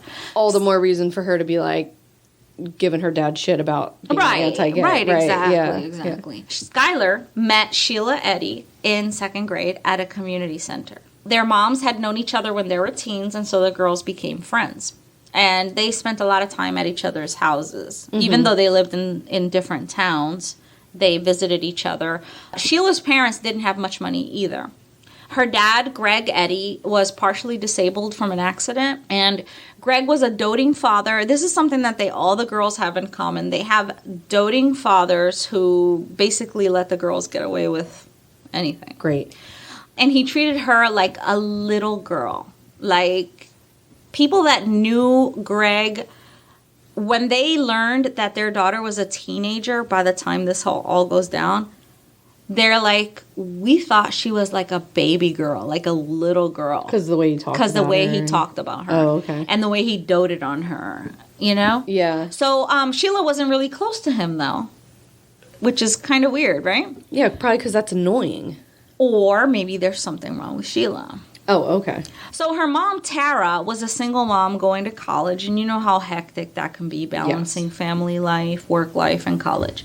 Her neighbors recall Sheila as a difficult child. Okay, because they recall her hearing loud shouting matches, especially when Tara began dating her boyfriend, Jim Cledenin. Jim was a metrosexual minor, like as in coal miner. Wow. Which you don't really put together. Right. You know, like he dressed nice, took care of himself, got manicures. I heard the term metrosexual in Right. quite some time. But as a minor. Right. Like that goes a coal miner. Not like a young child. Yeah, no, yeah. Like a person who goes down in the coal mines. In the coal mines. In West Virginia. Right. You just don't equate those two, right? Okay. So, how do you even clean the coal mining dirt out from under your metrosexual fingernails? You get a pedicure and a manicure. Wow, we love this. Yeah. Okay. I love this. He liked to dress nice, and he liked to spoil his girls. Okay. Sheila didn't like him, but she liked his money. And on more than one occasion, people heard Sheila say that she was threatening to kill him. Her mom's boyfriend. Yeah. You know, like many of us do, like, I'll fuck him up. You know what I'm saying? Like when we're angry. I don't know. Do many of us do that? Or is it just me? I will kill you. Right. No, that's just me? People say it. It's a thing people say. Okay. Yeah. All right. Just for the record, I'm not capable of killing even a fly. I never have or have thought never, about? Never thought of it. On the record, saying that you've never killed a human being. Just read it for a podcast. That's all. Right. I don't have those thoughts in my head. Not ever. No. Never happened. Never. So people noticed that Sheila craved attention from when she was a wee child. Yeah. Always craved attention in a way that was extremely noticeable to people. Okay. So it was odd how much attention she craved. Okay. So, and she had been like that her whole life, extremely attention-seeking.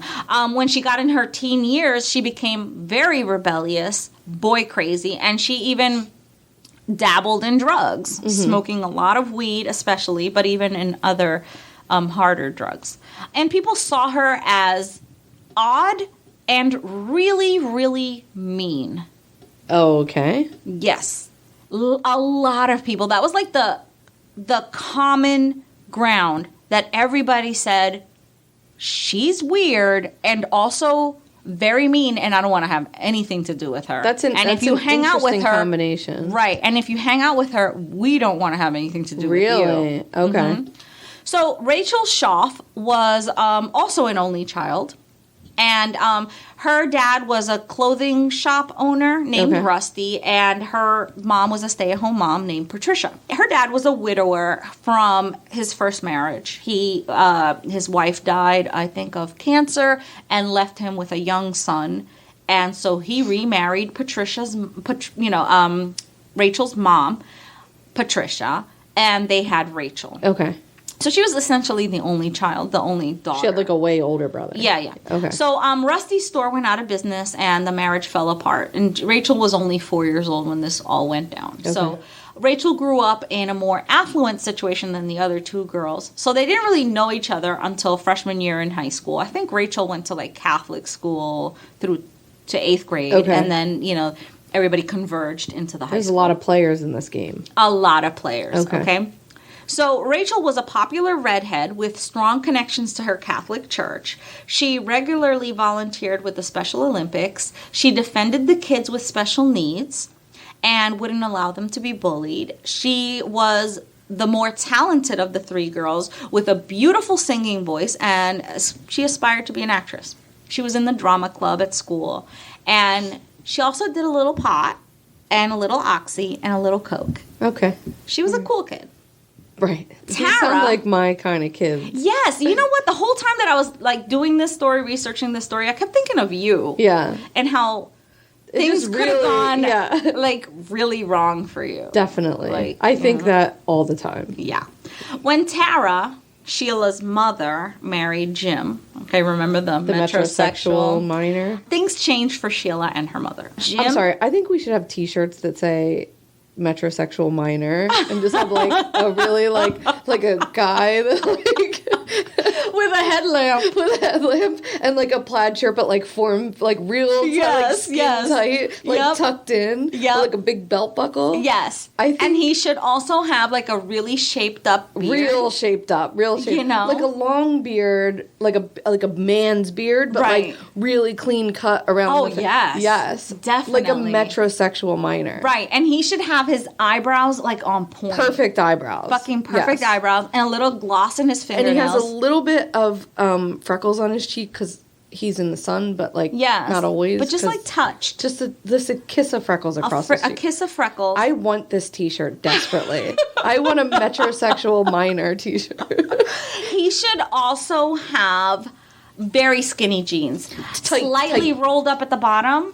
Slightly like folded up with like a little boot. A cute boot. See, I was initially thinking boot, but now I'm thinking maybe like a loafer of some sort. Like, oh, yes, girl. Yes, a loafer with no socks. No socks. Definitely no socks. Fucking no socks. And like the skinny jeans should be so skinny that there's a bulge. Okay, fine. Like a package bulge. Fine. You know what I'm talking about? I think it's important. I do. Yes. Yeah. I mean, I don't love it, but I think it's important. Yes. Yeah. And he should have like a buckle, like a belt buckle. Yeah, big belt buckle. Yes. That says something metrosexual on it. Maybe something like, ironic. Maybe like a hand with the fingernails done, like you know how you hold your fingernails up and look at them like backwards. Yes. He should be admiring his manicure. Or like the ding. Girl, he should totally be admiring his manicure. Yes, he has to admire his manicure. Just like a little version of himself on his belt buckle looking at his nails. Oh my God. That was so Inception. Yes, exactly. Oh, you took me on a journey, friend. Wow. That could be art. I think that's beyond T-shirt. That's art. Yeah, we could have it on bags and pins, the whole bit. I mean, the whole bit. Yeah, it's important. I would want a shower curtain of this. Yes. Heterosexual minor with his like coal and he can have like a pitchfork like over his shoulder, you know? Why a pitchfork? Is that what like, they... that's No, what they do... No, and that's not a pitchfork. Oh, You mean no, a pickaxe. A pickaxe. Yeah, a pickaxe Yes. over one shoulder. And he has to roll his sleeves up. Yes. Like up to like 3/4 length though. 3/4 length. And he's wearing a bracelet. Yeah, he can And wear, a choker necklace. And a pinky ring maybe? Something too much? Is that too much? That's too much. Okay, That might be too much. All right, I got excited for a But second. he could wear a choker with like a seashell. choker? Like a little seashell. Oh, like, or a shark tooth? a shark fucking... I love it. He surfs. He definitely surfs. He's land and sea. Is he? I was going to say, is there any surfing in West Virginia? No It's a way. landlocked state. Yeah. There's no surfing. I love there. everything about this. We're going to have to get on this. He went to like Fort Lauderdale or something. He went to Key West. He got a fucking shark There's no surfing in Key West necklace. either. Yeah, he got a shark tooth necklace. He got a puka shells and a shark when tooth. he went to Fort Lauderdale. Can I tell my story? Please do. So, They got married.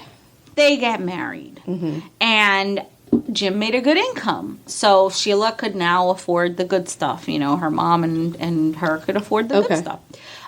So they moved to a townhouse only 10 minutes away from Star City where Skylar lived. This allowed her to attend University High School her freshman year along with Skylar. Okay. So Skylar was super excited about this. They even had the same class schedule. Wow.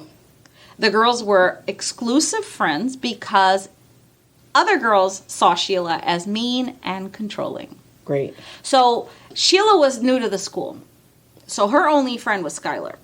But Skylar had grown up her whole life there, so all of her friends were there. Yeah. Oh, okay. You know, so when Sheila came to the school, she didn't try to make friends with other people. You know what I'm saying? Because she already like, had one good friend. She had one friend, Yeah. and she was like manipulating the situation. Gotcha. So soon, Skylar's parents started to notice it too.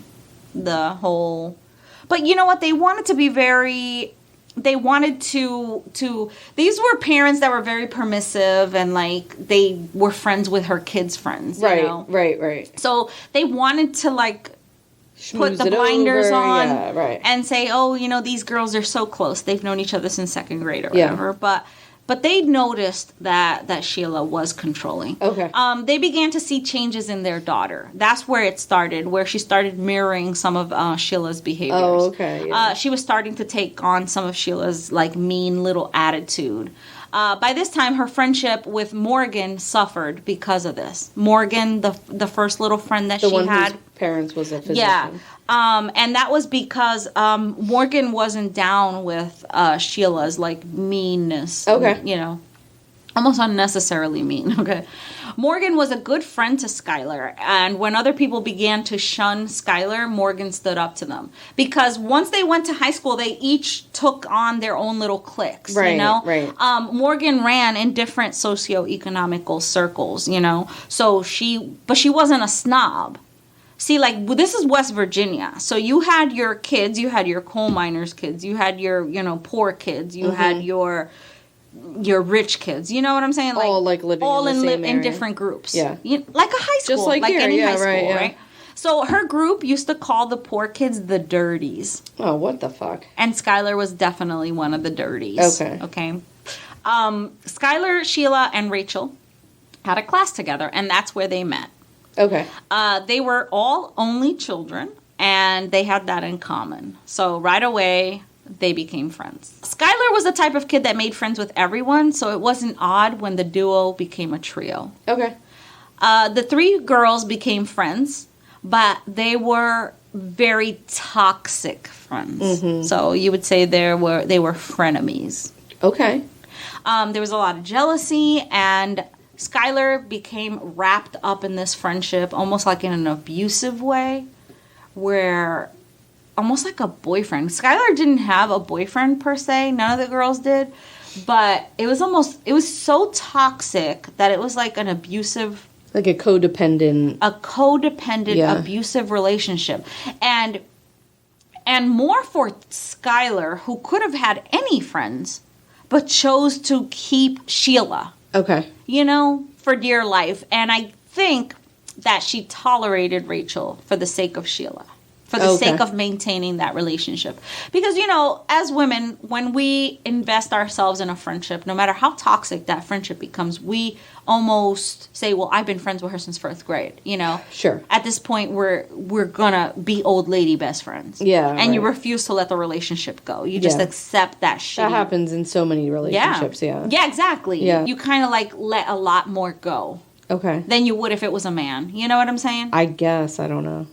Anywho. Okay. So Skylar was still friends with Daniel the whole time.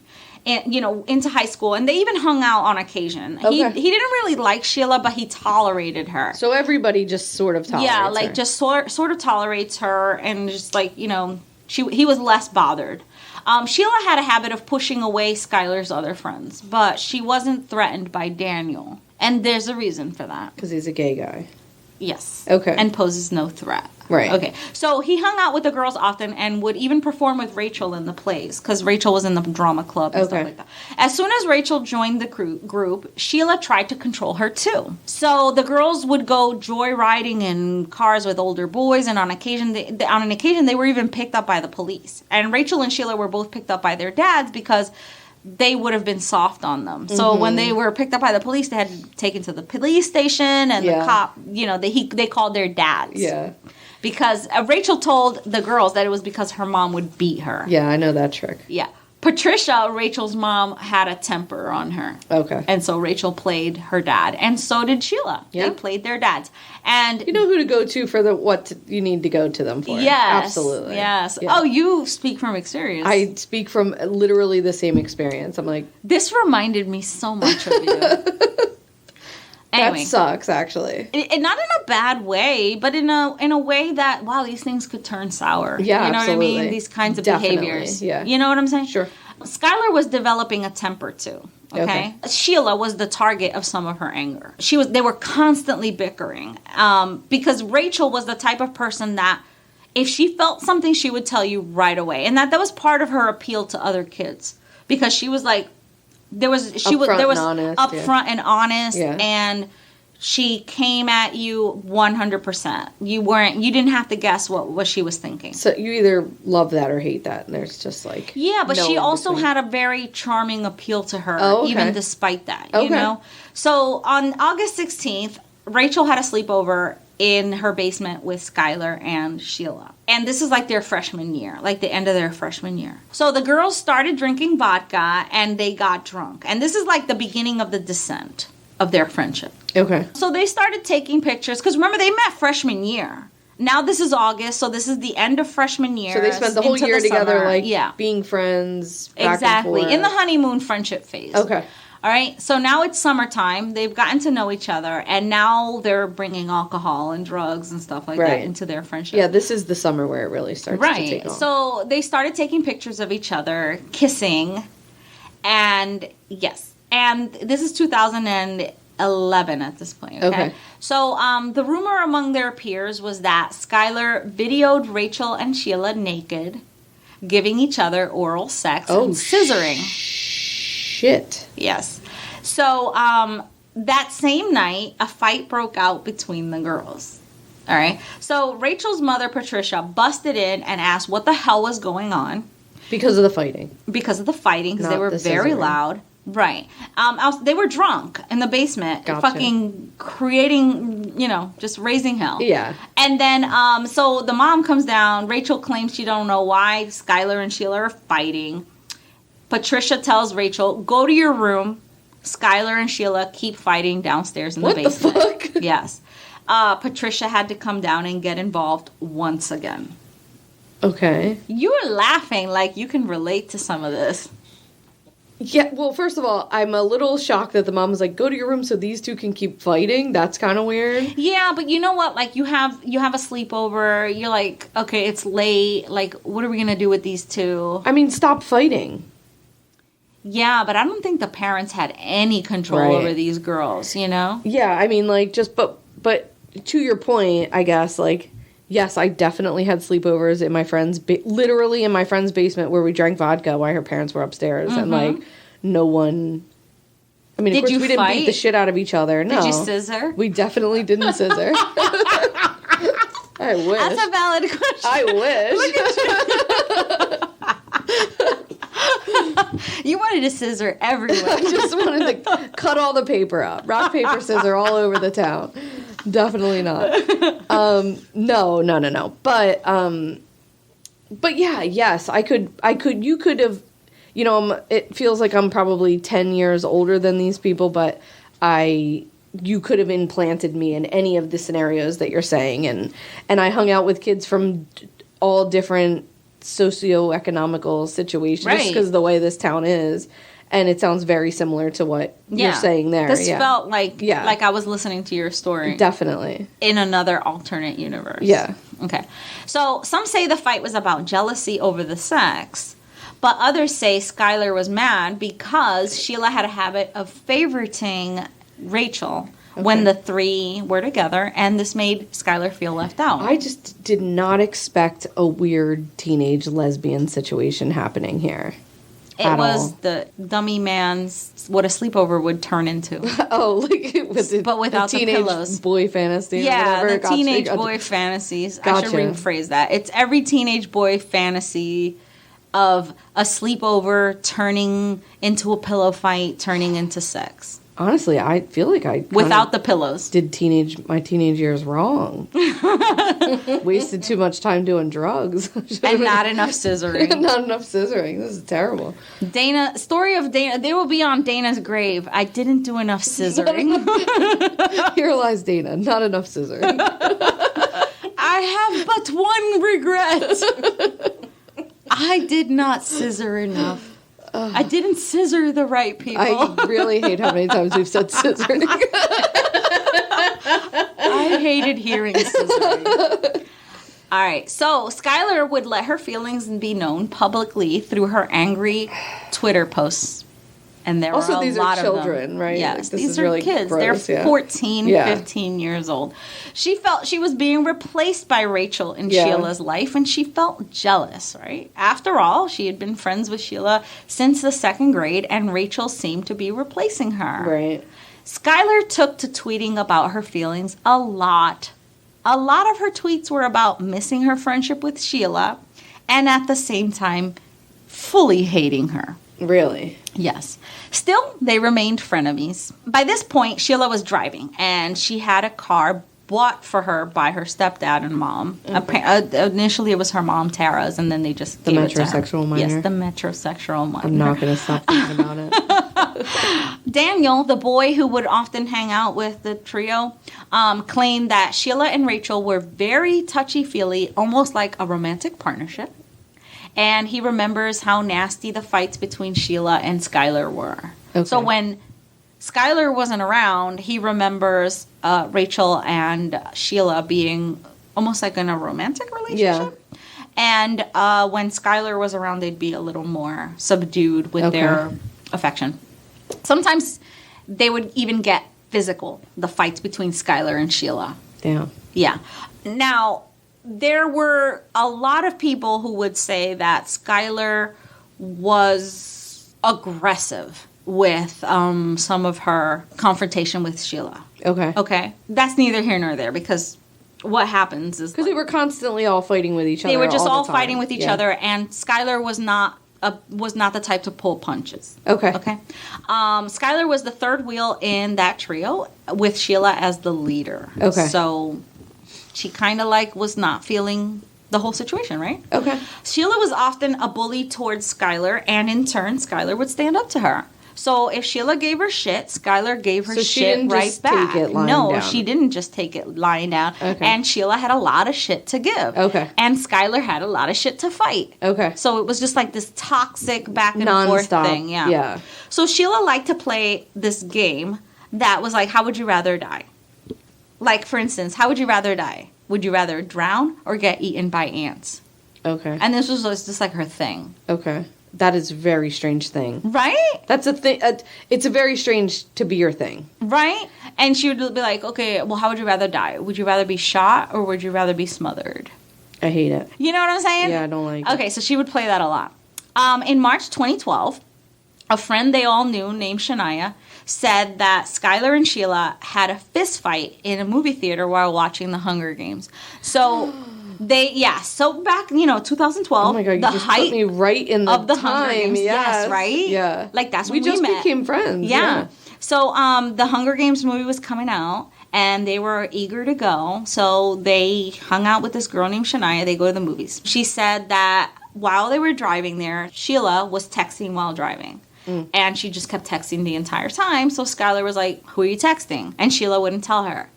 And Skylar tried to grab her phone. She kept insisting, like, who are you texting? Who are you texting? And then she tried to grab her phone, and Sheila, like, smacked her hands away, smacked her hands away hard. Yeah. And Skylar punched her in her face. Oh, shit. Yeah. Then Sheila ran out of the movie theater, and Skylar looked over at Shania and said, I didn't do anything.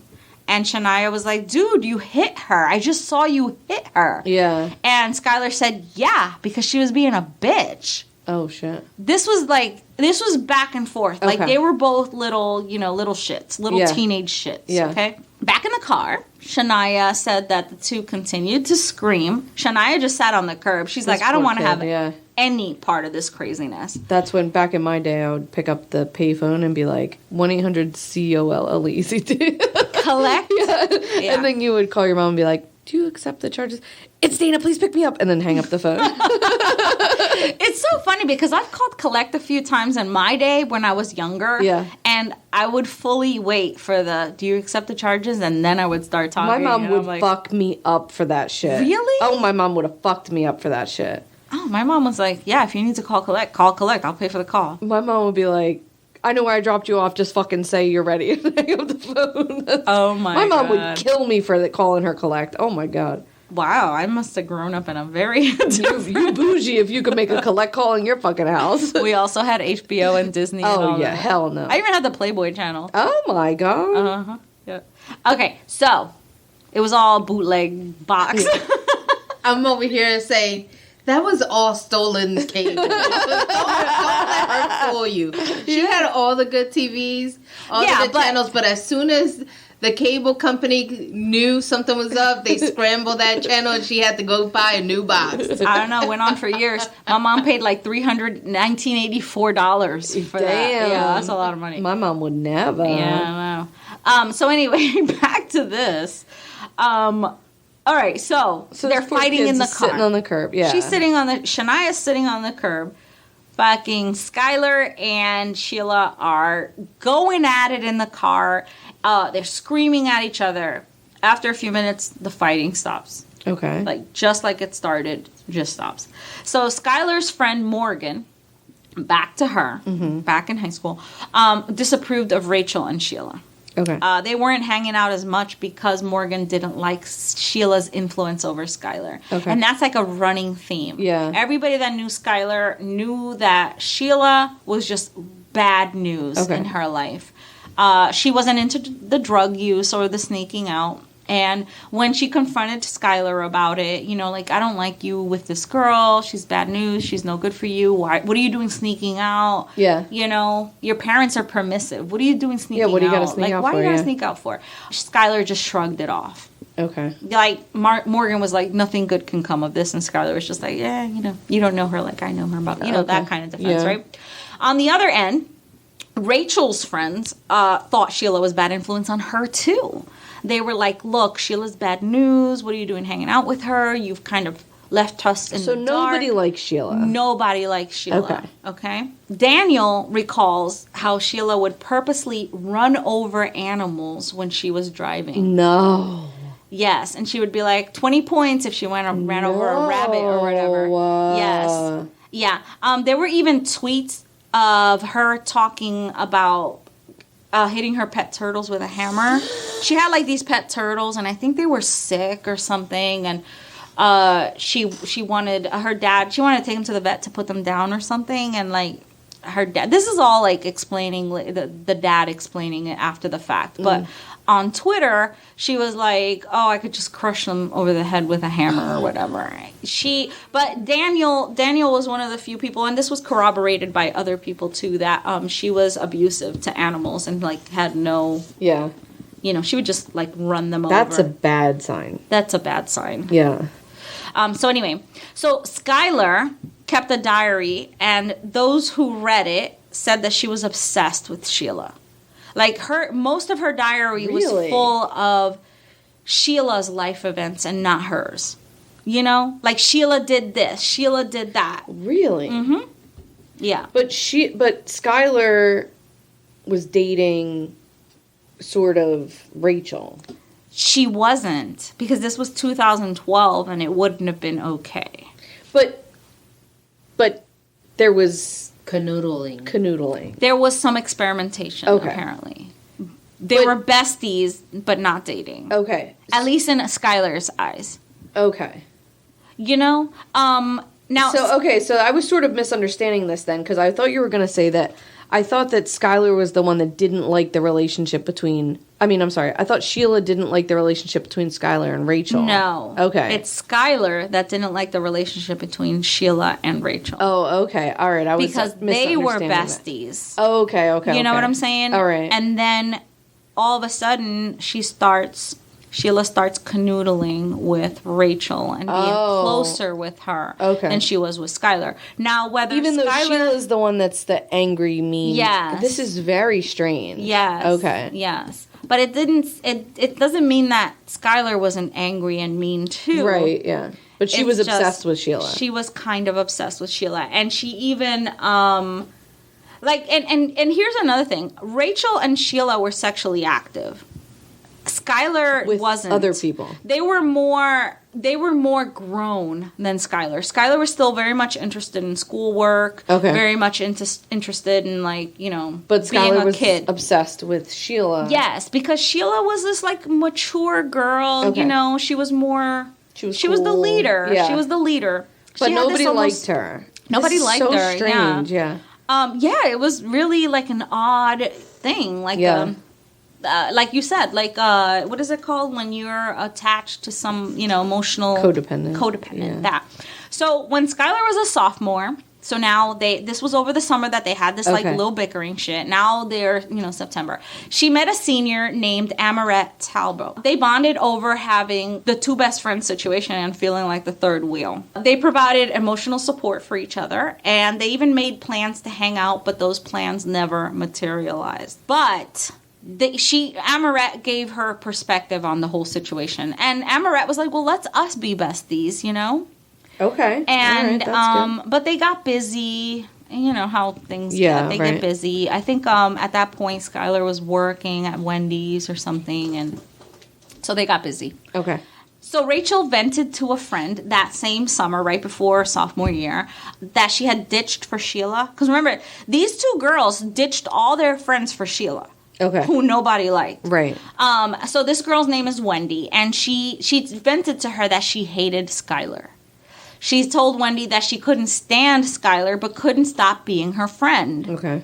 Because of the whole Sheila thing, Right. So Rachel said Skylar was mean. Rachel said Skylar was mean. Okay. Okay. And if they stopped being friends, she would tell their secrets.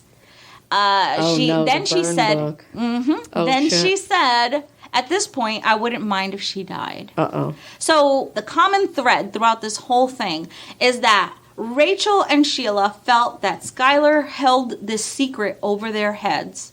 This information that she knew about them. That they had gotten together. Yes. Okay. And that she was going to tell everyone and that it was going to ruin them. Okay. Okay.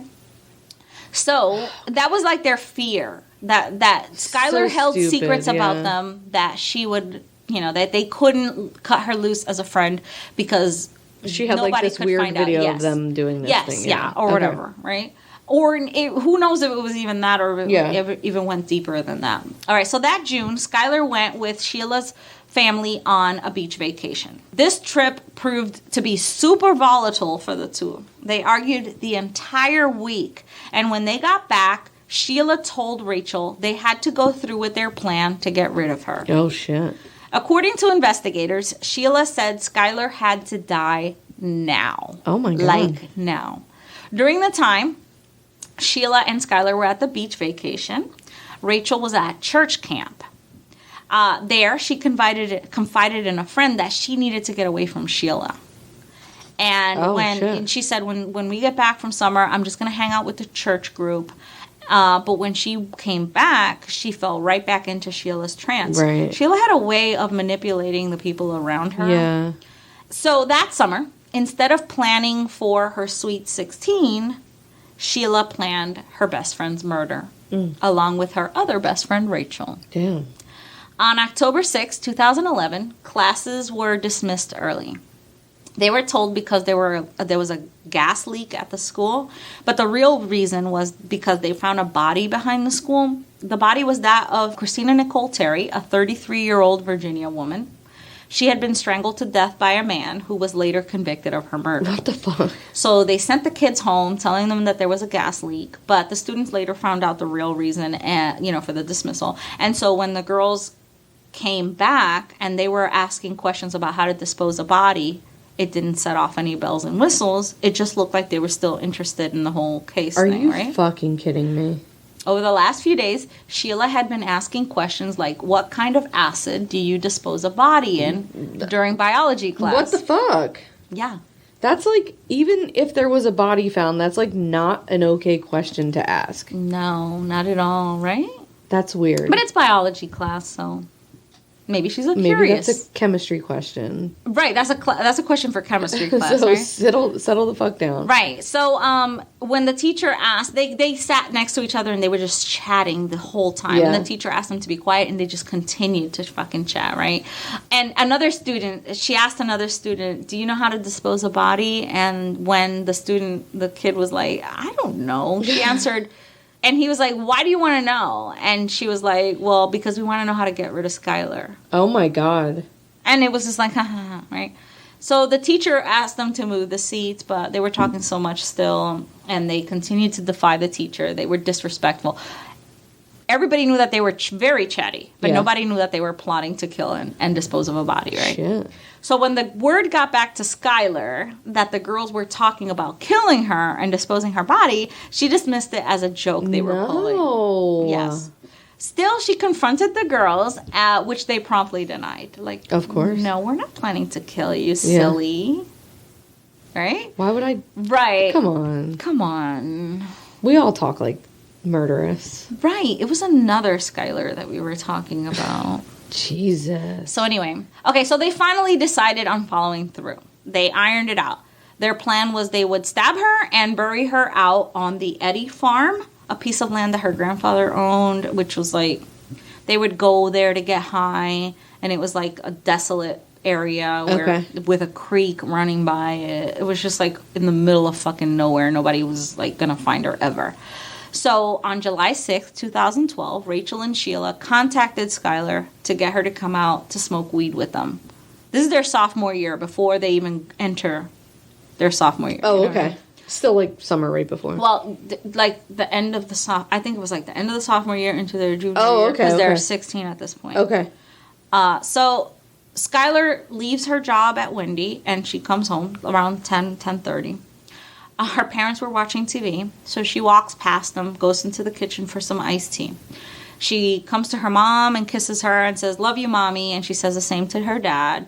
Her mom asked her if she worked the next day, and Skylar was like, yes, and she said, "Do you want me to wash your uniform?" And she's like, "Yes, it smells like French fries." So she's showering, her mom is washing her uniform. You can picture all of this, right? Definitely, yeah. She gets out of the shower, she says, "Bye, Daddy," "Good night, Daddy," or whatever, and she goes to her room, locks her door like every teenager, and that's the last that they see. Good night. Right. So she told her parents that she's tired and she's going to bed, and she had absolutely no intentions of doing that. Skylar was still hanging on to the thoughts that she could preserve her friendship with Sheila, and so she decided to trust the girls and go out and smoke with them. So even though it was very noticeable to her that the girls had become very distant with her, she still wanted to like hang out and be part of the group. So she snuck out of her bedroom at 12:31 a.m. She sneaks out of her window. There's actually video surveillance of it, and she gets into Sheila's waiting car. So like she lives in an apartment complex, and just beyond the parking space, the car is waiting for her, idling, and she like is seen in surveillance sneaking out of her window and running to the car with a backpack, right? So She gets in the car, but little does she know that in the trunk of the car, there's a roll of paper towels, some bleach, some extra clothes, and a shovel. Damn. And each girl is carrying a knife under their hoodie. So when they get to the property, which is in the next town over, about 20 to 30 miles away, they get out of the car and they walk a little ways into the dark, secluded road. Skylar has no idea that they mean her any harm. And so when Sheila pulls out a joint, she's like, my lighter's not working. And so Skylar is like, oh, my lighter, I'm going to go back to the car to grab my lighter. So as soon as she turns around to get the lighter, the other two girls count to 3 and they begin stabbing her from behind. What the fuck? Right. So at first Skylar tried to run, but Rachel tackled her. And Skylar managed to grab Rachel's knife and she stabbed her in the ankle. Like a 3-inch gash or whatever. During her murder, she kept saying, why? You know, why are you doing this? Yeah, why? What the fuck? They stood over her and watched her stop breathing and then die. They stabbed her over 50 times. They stabbed her so hard that they each pocket dialed. Sheila dialed her own voicemail and Rachel dialed an old boyfriend who never picked up her call. Holy shit. They buried Skylar near a creek under some debris. The area had been hit with a derecho, and so there was a lot of fallen trees and like a lot of leafy debris and branches that were down. So they covered her up in this, and that was a really desolate area, so it was very difficult for her to be found.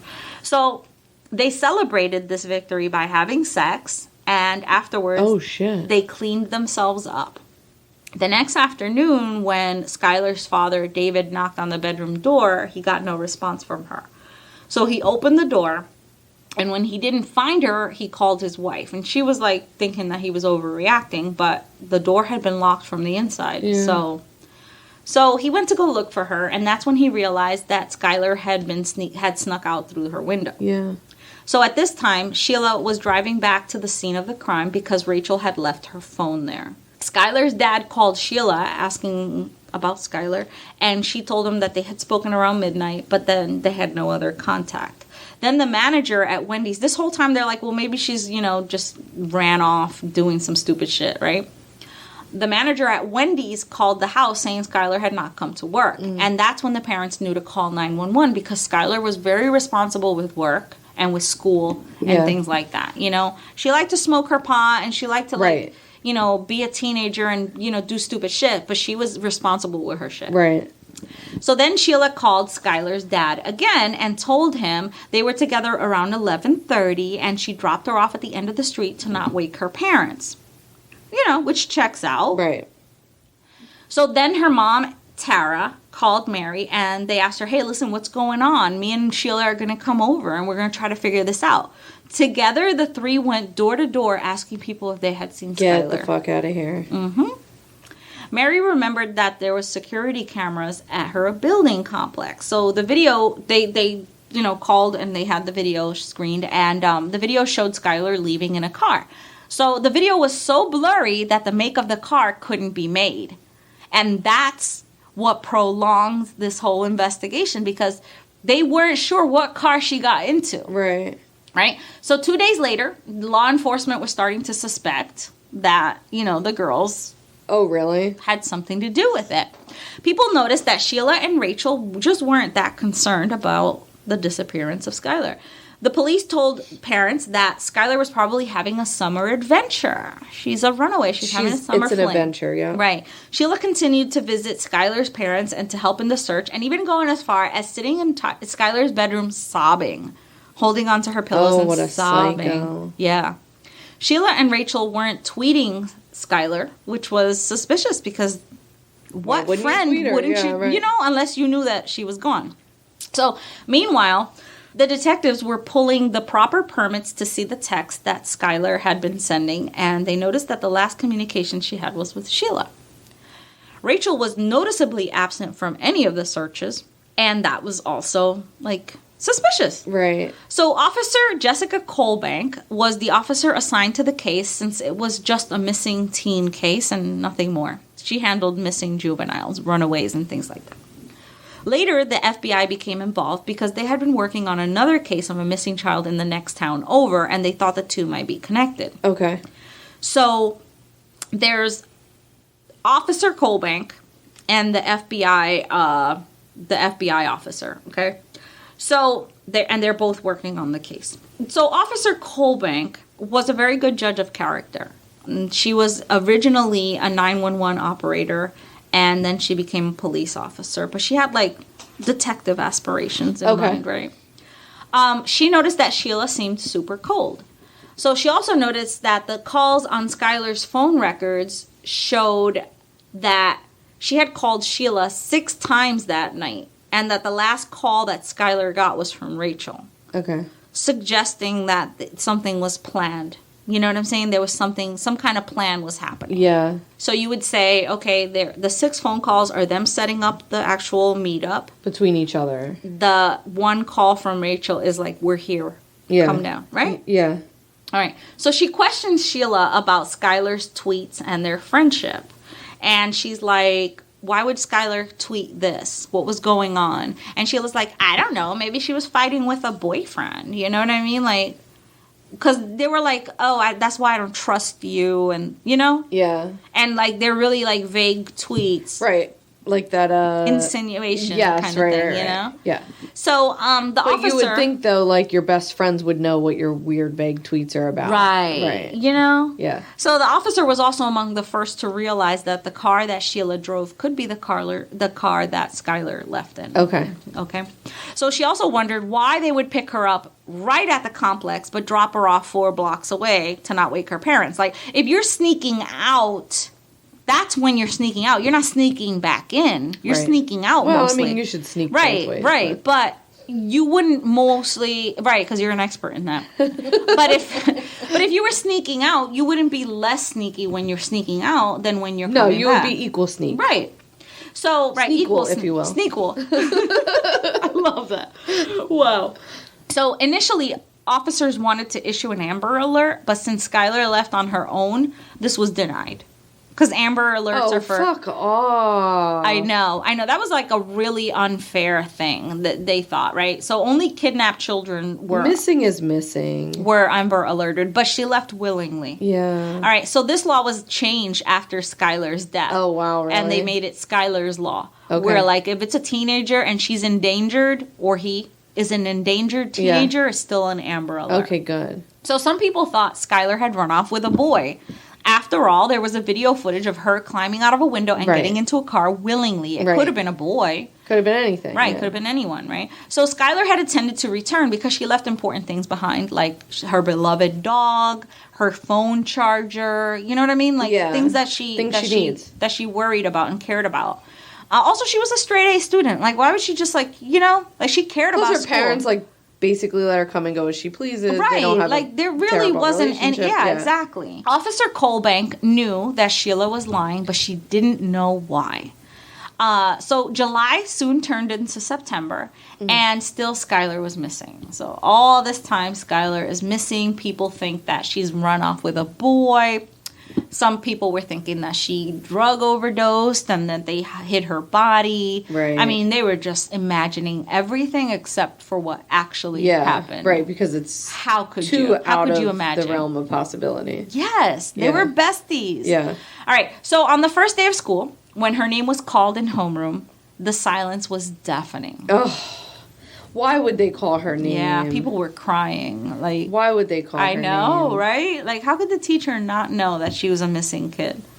Like, it's weird. Read the room, bro. For real. So in school, those that knew the trio were suspicious about Rachel and Sheila. Okay. Colbank pulled warrants to search Sheila's phone, but found out that she had over 5,000 text messages and calls during 6 days of the initial disappearance of Skylar. Jesus Christ. Yeah.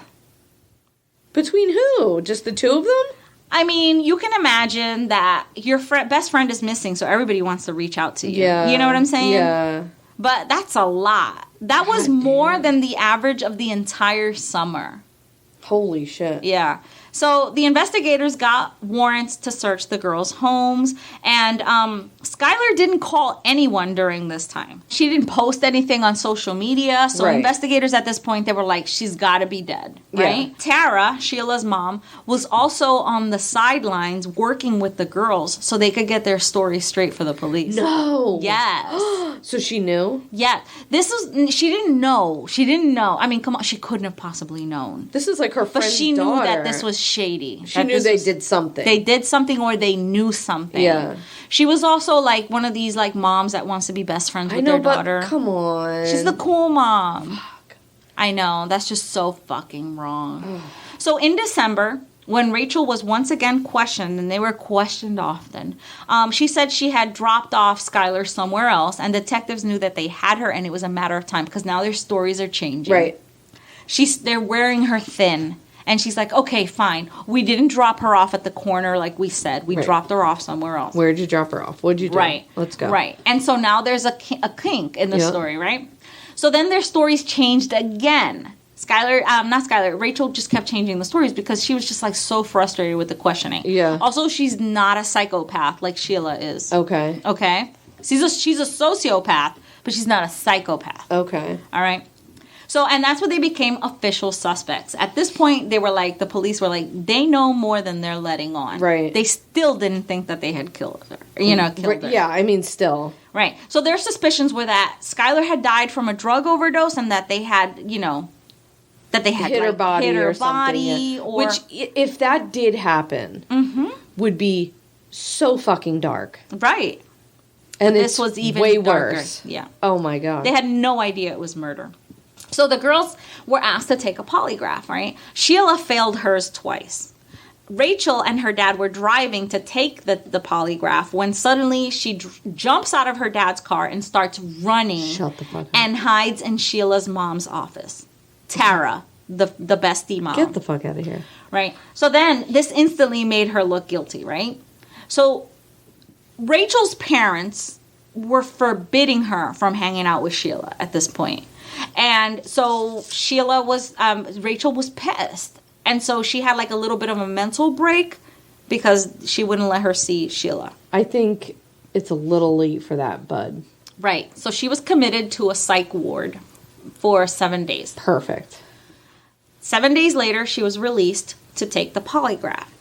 So Rachel was very religious. Like she was involved in church and everything. And she had trouble coming to terms with what she had done. She had a little bit of guilt. I mean... And she filled her diary with this guilt. Oh, perfect. Also, you would think, like, if you're a really religious person, would you plunge a knife into somebody's back?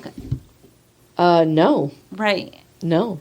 Not once. Never mind 50 times, 50 fucking times. So her parents drive her to the attorney's office to confess. At this point, she was like, she's ready to confess, right? So her parents drive her to the attorney's office to confess. Everyone was expecting, like, okay, we're going to hear the real story. Yeah. Skylar was hurt.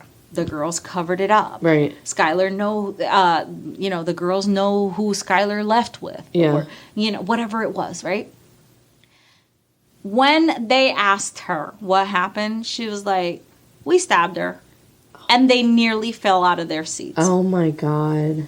And they were like, I mean, her mom literally crumpled.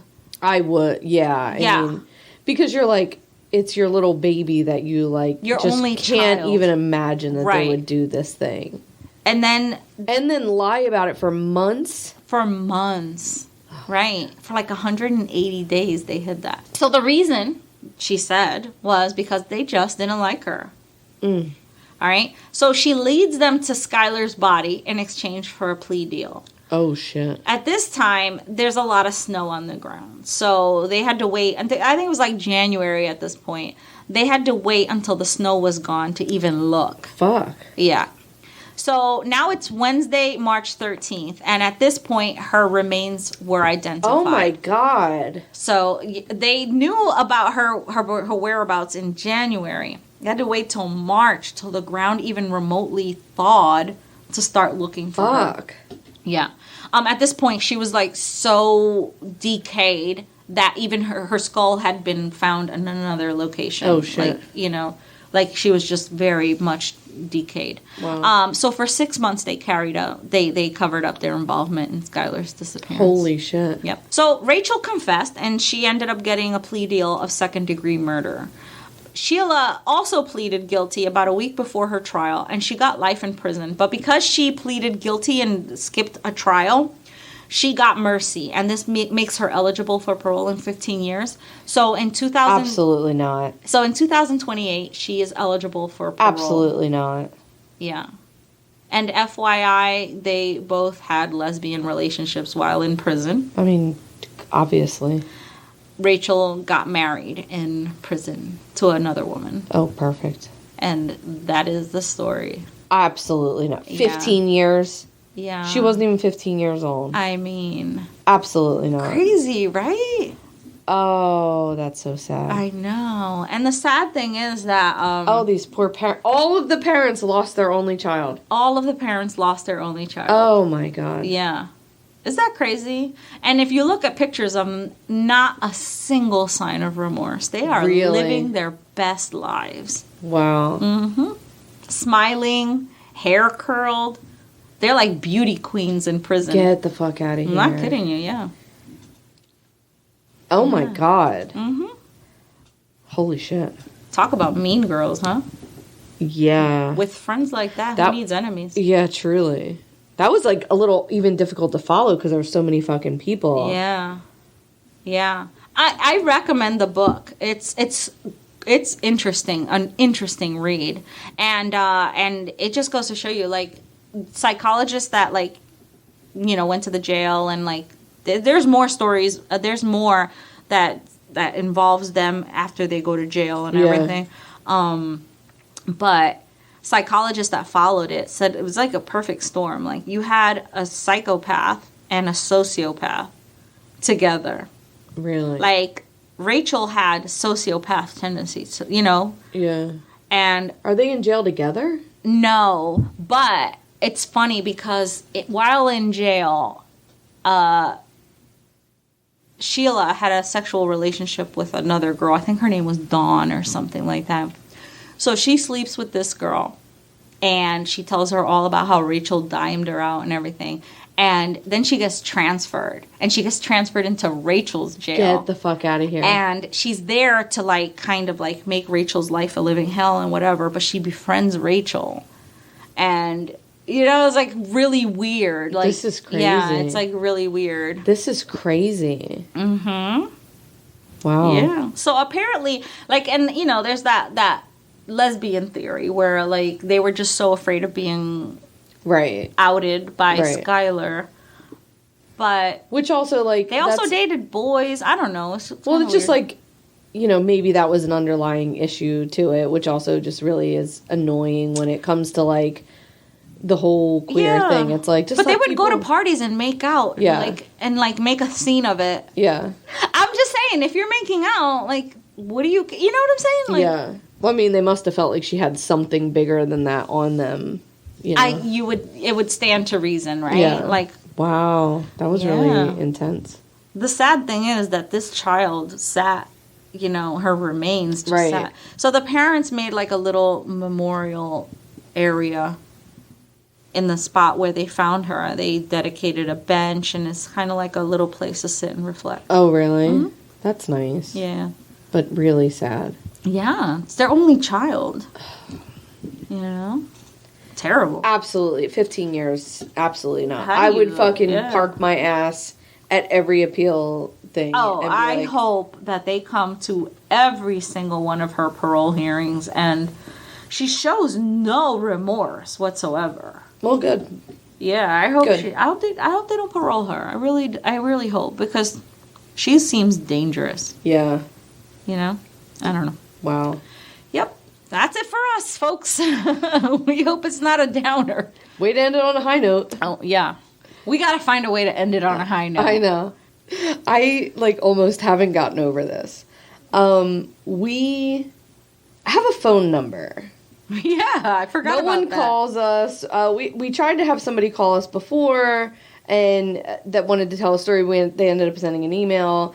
But if you want to call us, you can. We have a phone number. We got a voicemail. So this person is catching up on episodes. Oh, okay.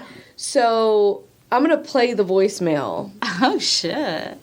It's, they are listening to our poisoning episode. Oh, my God. And they have something to say about our geographical knowledge. Oh, my God, no.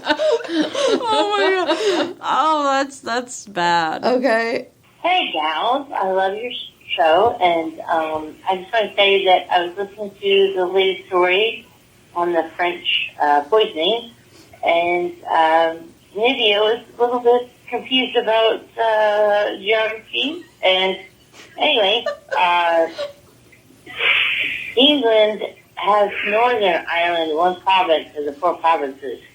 That's been a long time issue for everybody. So if you would like to look up some stories, there's a lot of different really cool stories about death and different things. So look it up. So anyway, England has Scotland, England, Wales, and Northern Ireland, and then the 3 provinces of Ireland are Ireland. So look it up. It's been a really long time issue for a lot of people, like I said, and like our civil rights and things like that. They were treated like garbage. So maybe you look up some stories about that. And I'm glad I got future phone line. Thank you. So basically she's saying there's a shit ton of history between England and Scotland and Ireland, which we totally just fucking trampled all over in that episode. Oh, absolutely. So maybe we should cover... redeem ourselves? Something about that. But she called back. Oh. I keep shitting on England, basically. No. It's me again. You guys are awesome. And you're talking about cannibalism, and it is called long pig. And that is, I'm going to have to agree with Dana that it's going to be like a pork, like consistency.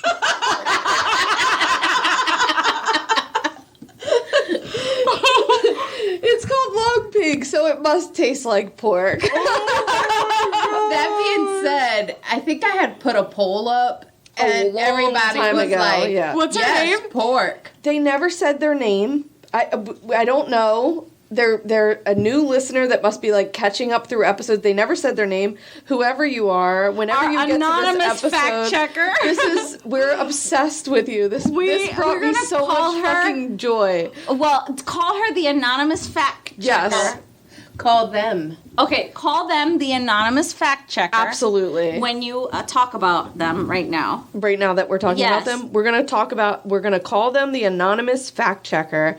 Called in. Keep calling and checking our facts because this brought me so much fucking joy when I listened to this message. Also the color of my face. So lightly red. If anybody else wants to check our facts, I'm here for it. We still have a phone number, 609-300-3094. I stopped saying it because no one's ever used it, but someone is using it. So 609-300-3094. I am living for this shit. This made me laugh so hard. Thank you so much for calling. I don't know when you're even going to hear this. That episode was almost a year ago. I mean, that was so long ago. We were still at your house when we recorded that episode. Yeah, so my house. Exactly. Yeah. So I can't wait till they get to this episode. Anonymous fact checker. We're just obsessed with you. God. She has a breathy voice, too. I love it. Yeah, we definitely... Like deep throat. It's just like a deep throat kind of situation. Well, we should definitely do like an Ireland, England, whatever. Because we've done a few Ireland, England stories. But I knew about the different, you know, I knew about Scotland. I knew about Wales. I knew about stuff like that. I think my initial confusion was, first of all, I don't know anything, you know, I don't know enough history about it. Yeah. I know that there's contention. I know that from being alive, right? Yeah, right. From being an American. But like my knowledge of that, you know, of England and the things, you know, it's very limited to TV shit, you know. Clearly, I have proven that. You've watched The Crown. I've watched a couple episodes of Downton Abbey. Tudors. No, I watched Downton Abbey. I've watched The Tudors. Right. I love all of England's shows, you know. Well, anyway, that brought me so much joy, so I'm glad to share that with you guys. Well, that's ending it on a lighter note. Even lighter, we've got new reviews. Oh, well, let me just tell them. If you want to, at the bare minimums, yeah. At the bare minimums. You don't want to give us your money. You don't want to, call and talk to us on the phone. You don't want to support us, like make us instant millionaires. I know. Then give us a review. And here are two recent reviews. My Favorite Cult by Go for the Cat. I love that. Go for the cat. I found thy podcast at the very best time. It is the first podcast I have listened to, so I can say it is my first love. Lockdown COVID love. Thank you guys for keeping it fun and real. Oh my God. I'm obsessed with that. We're somebody's COVID love. Their first love. Oh my God. Their first podcast love. Okay, this is from Ratchet Book Club. Oh my God, Derek! You sneak, you. I love it. Listen, if you want to give us more than one review, because you have many devices in your house, then do that. So, Ratchet Book Club says, this podcast is tremendous. Do yourself a favor and fall in love with it. As I am literally wearing the Ratchet Book Club t-shirt. Derek, your check's in the mail. Check us out next week for more stories. In the meantime, go see what we've cooked up on Patreon. We have short stories. We do documentary commentary, right? Where we watch a documentary. We do, supposedly. And then we talk about it, and we'll feel your pain, you can feel our pain, and we can collectively share the pain of watching some really horrible documentaries. Definitely. Such as... I think we're going to watch the Lululemon one this month, right? Yes, we're going to watch the Lululemon one. But we've done some that were just like, whoa. Like the Susan Powell one. That was insane. If you'd like to get an idea of what our Patreon is like, we have... Don't Fuck with Cats. Don't Fuck with Cats and Abducted in Plain Sight. Scroll up and listen to that episode, because that was actually from Patreon. The Don't Fuck with Cats one was an earlier episode. That was like how we sort of got it started. Yeah, and then the Abducted in Plain Sight was maybe like a few episodes back from this one. So, and that one was a fun episode. I had a lot of fun with that. It was just fun. I just can't remember laughing that hard in a group ever. It was a nightmare. Yeah. It was hilarious. It was so many. I know it's not a funny story, but we found it to be very funny. So you can check us out with that. We do short stories. We do a lot of little tidbits there that you can get extra content from.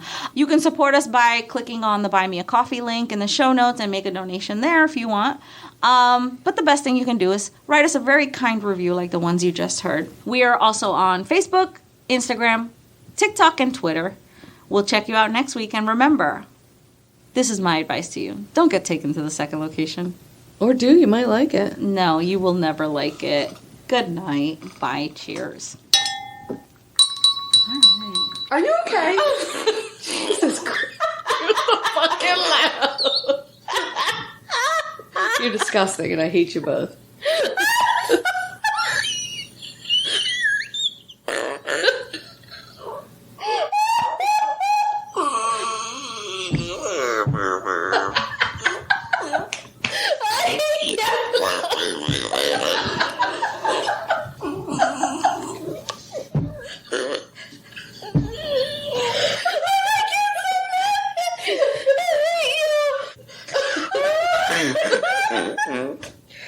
Oh, God. I'm crying. Oh, my God. And holding my peak in my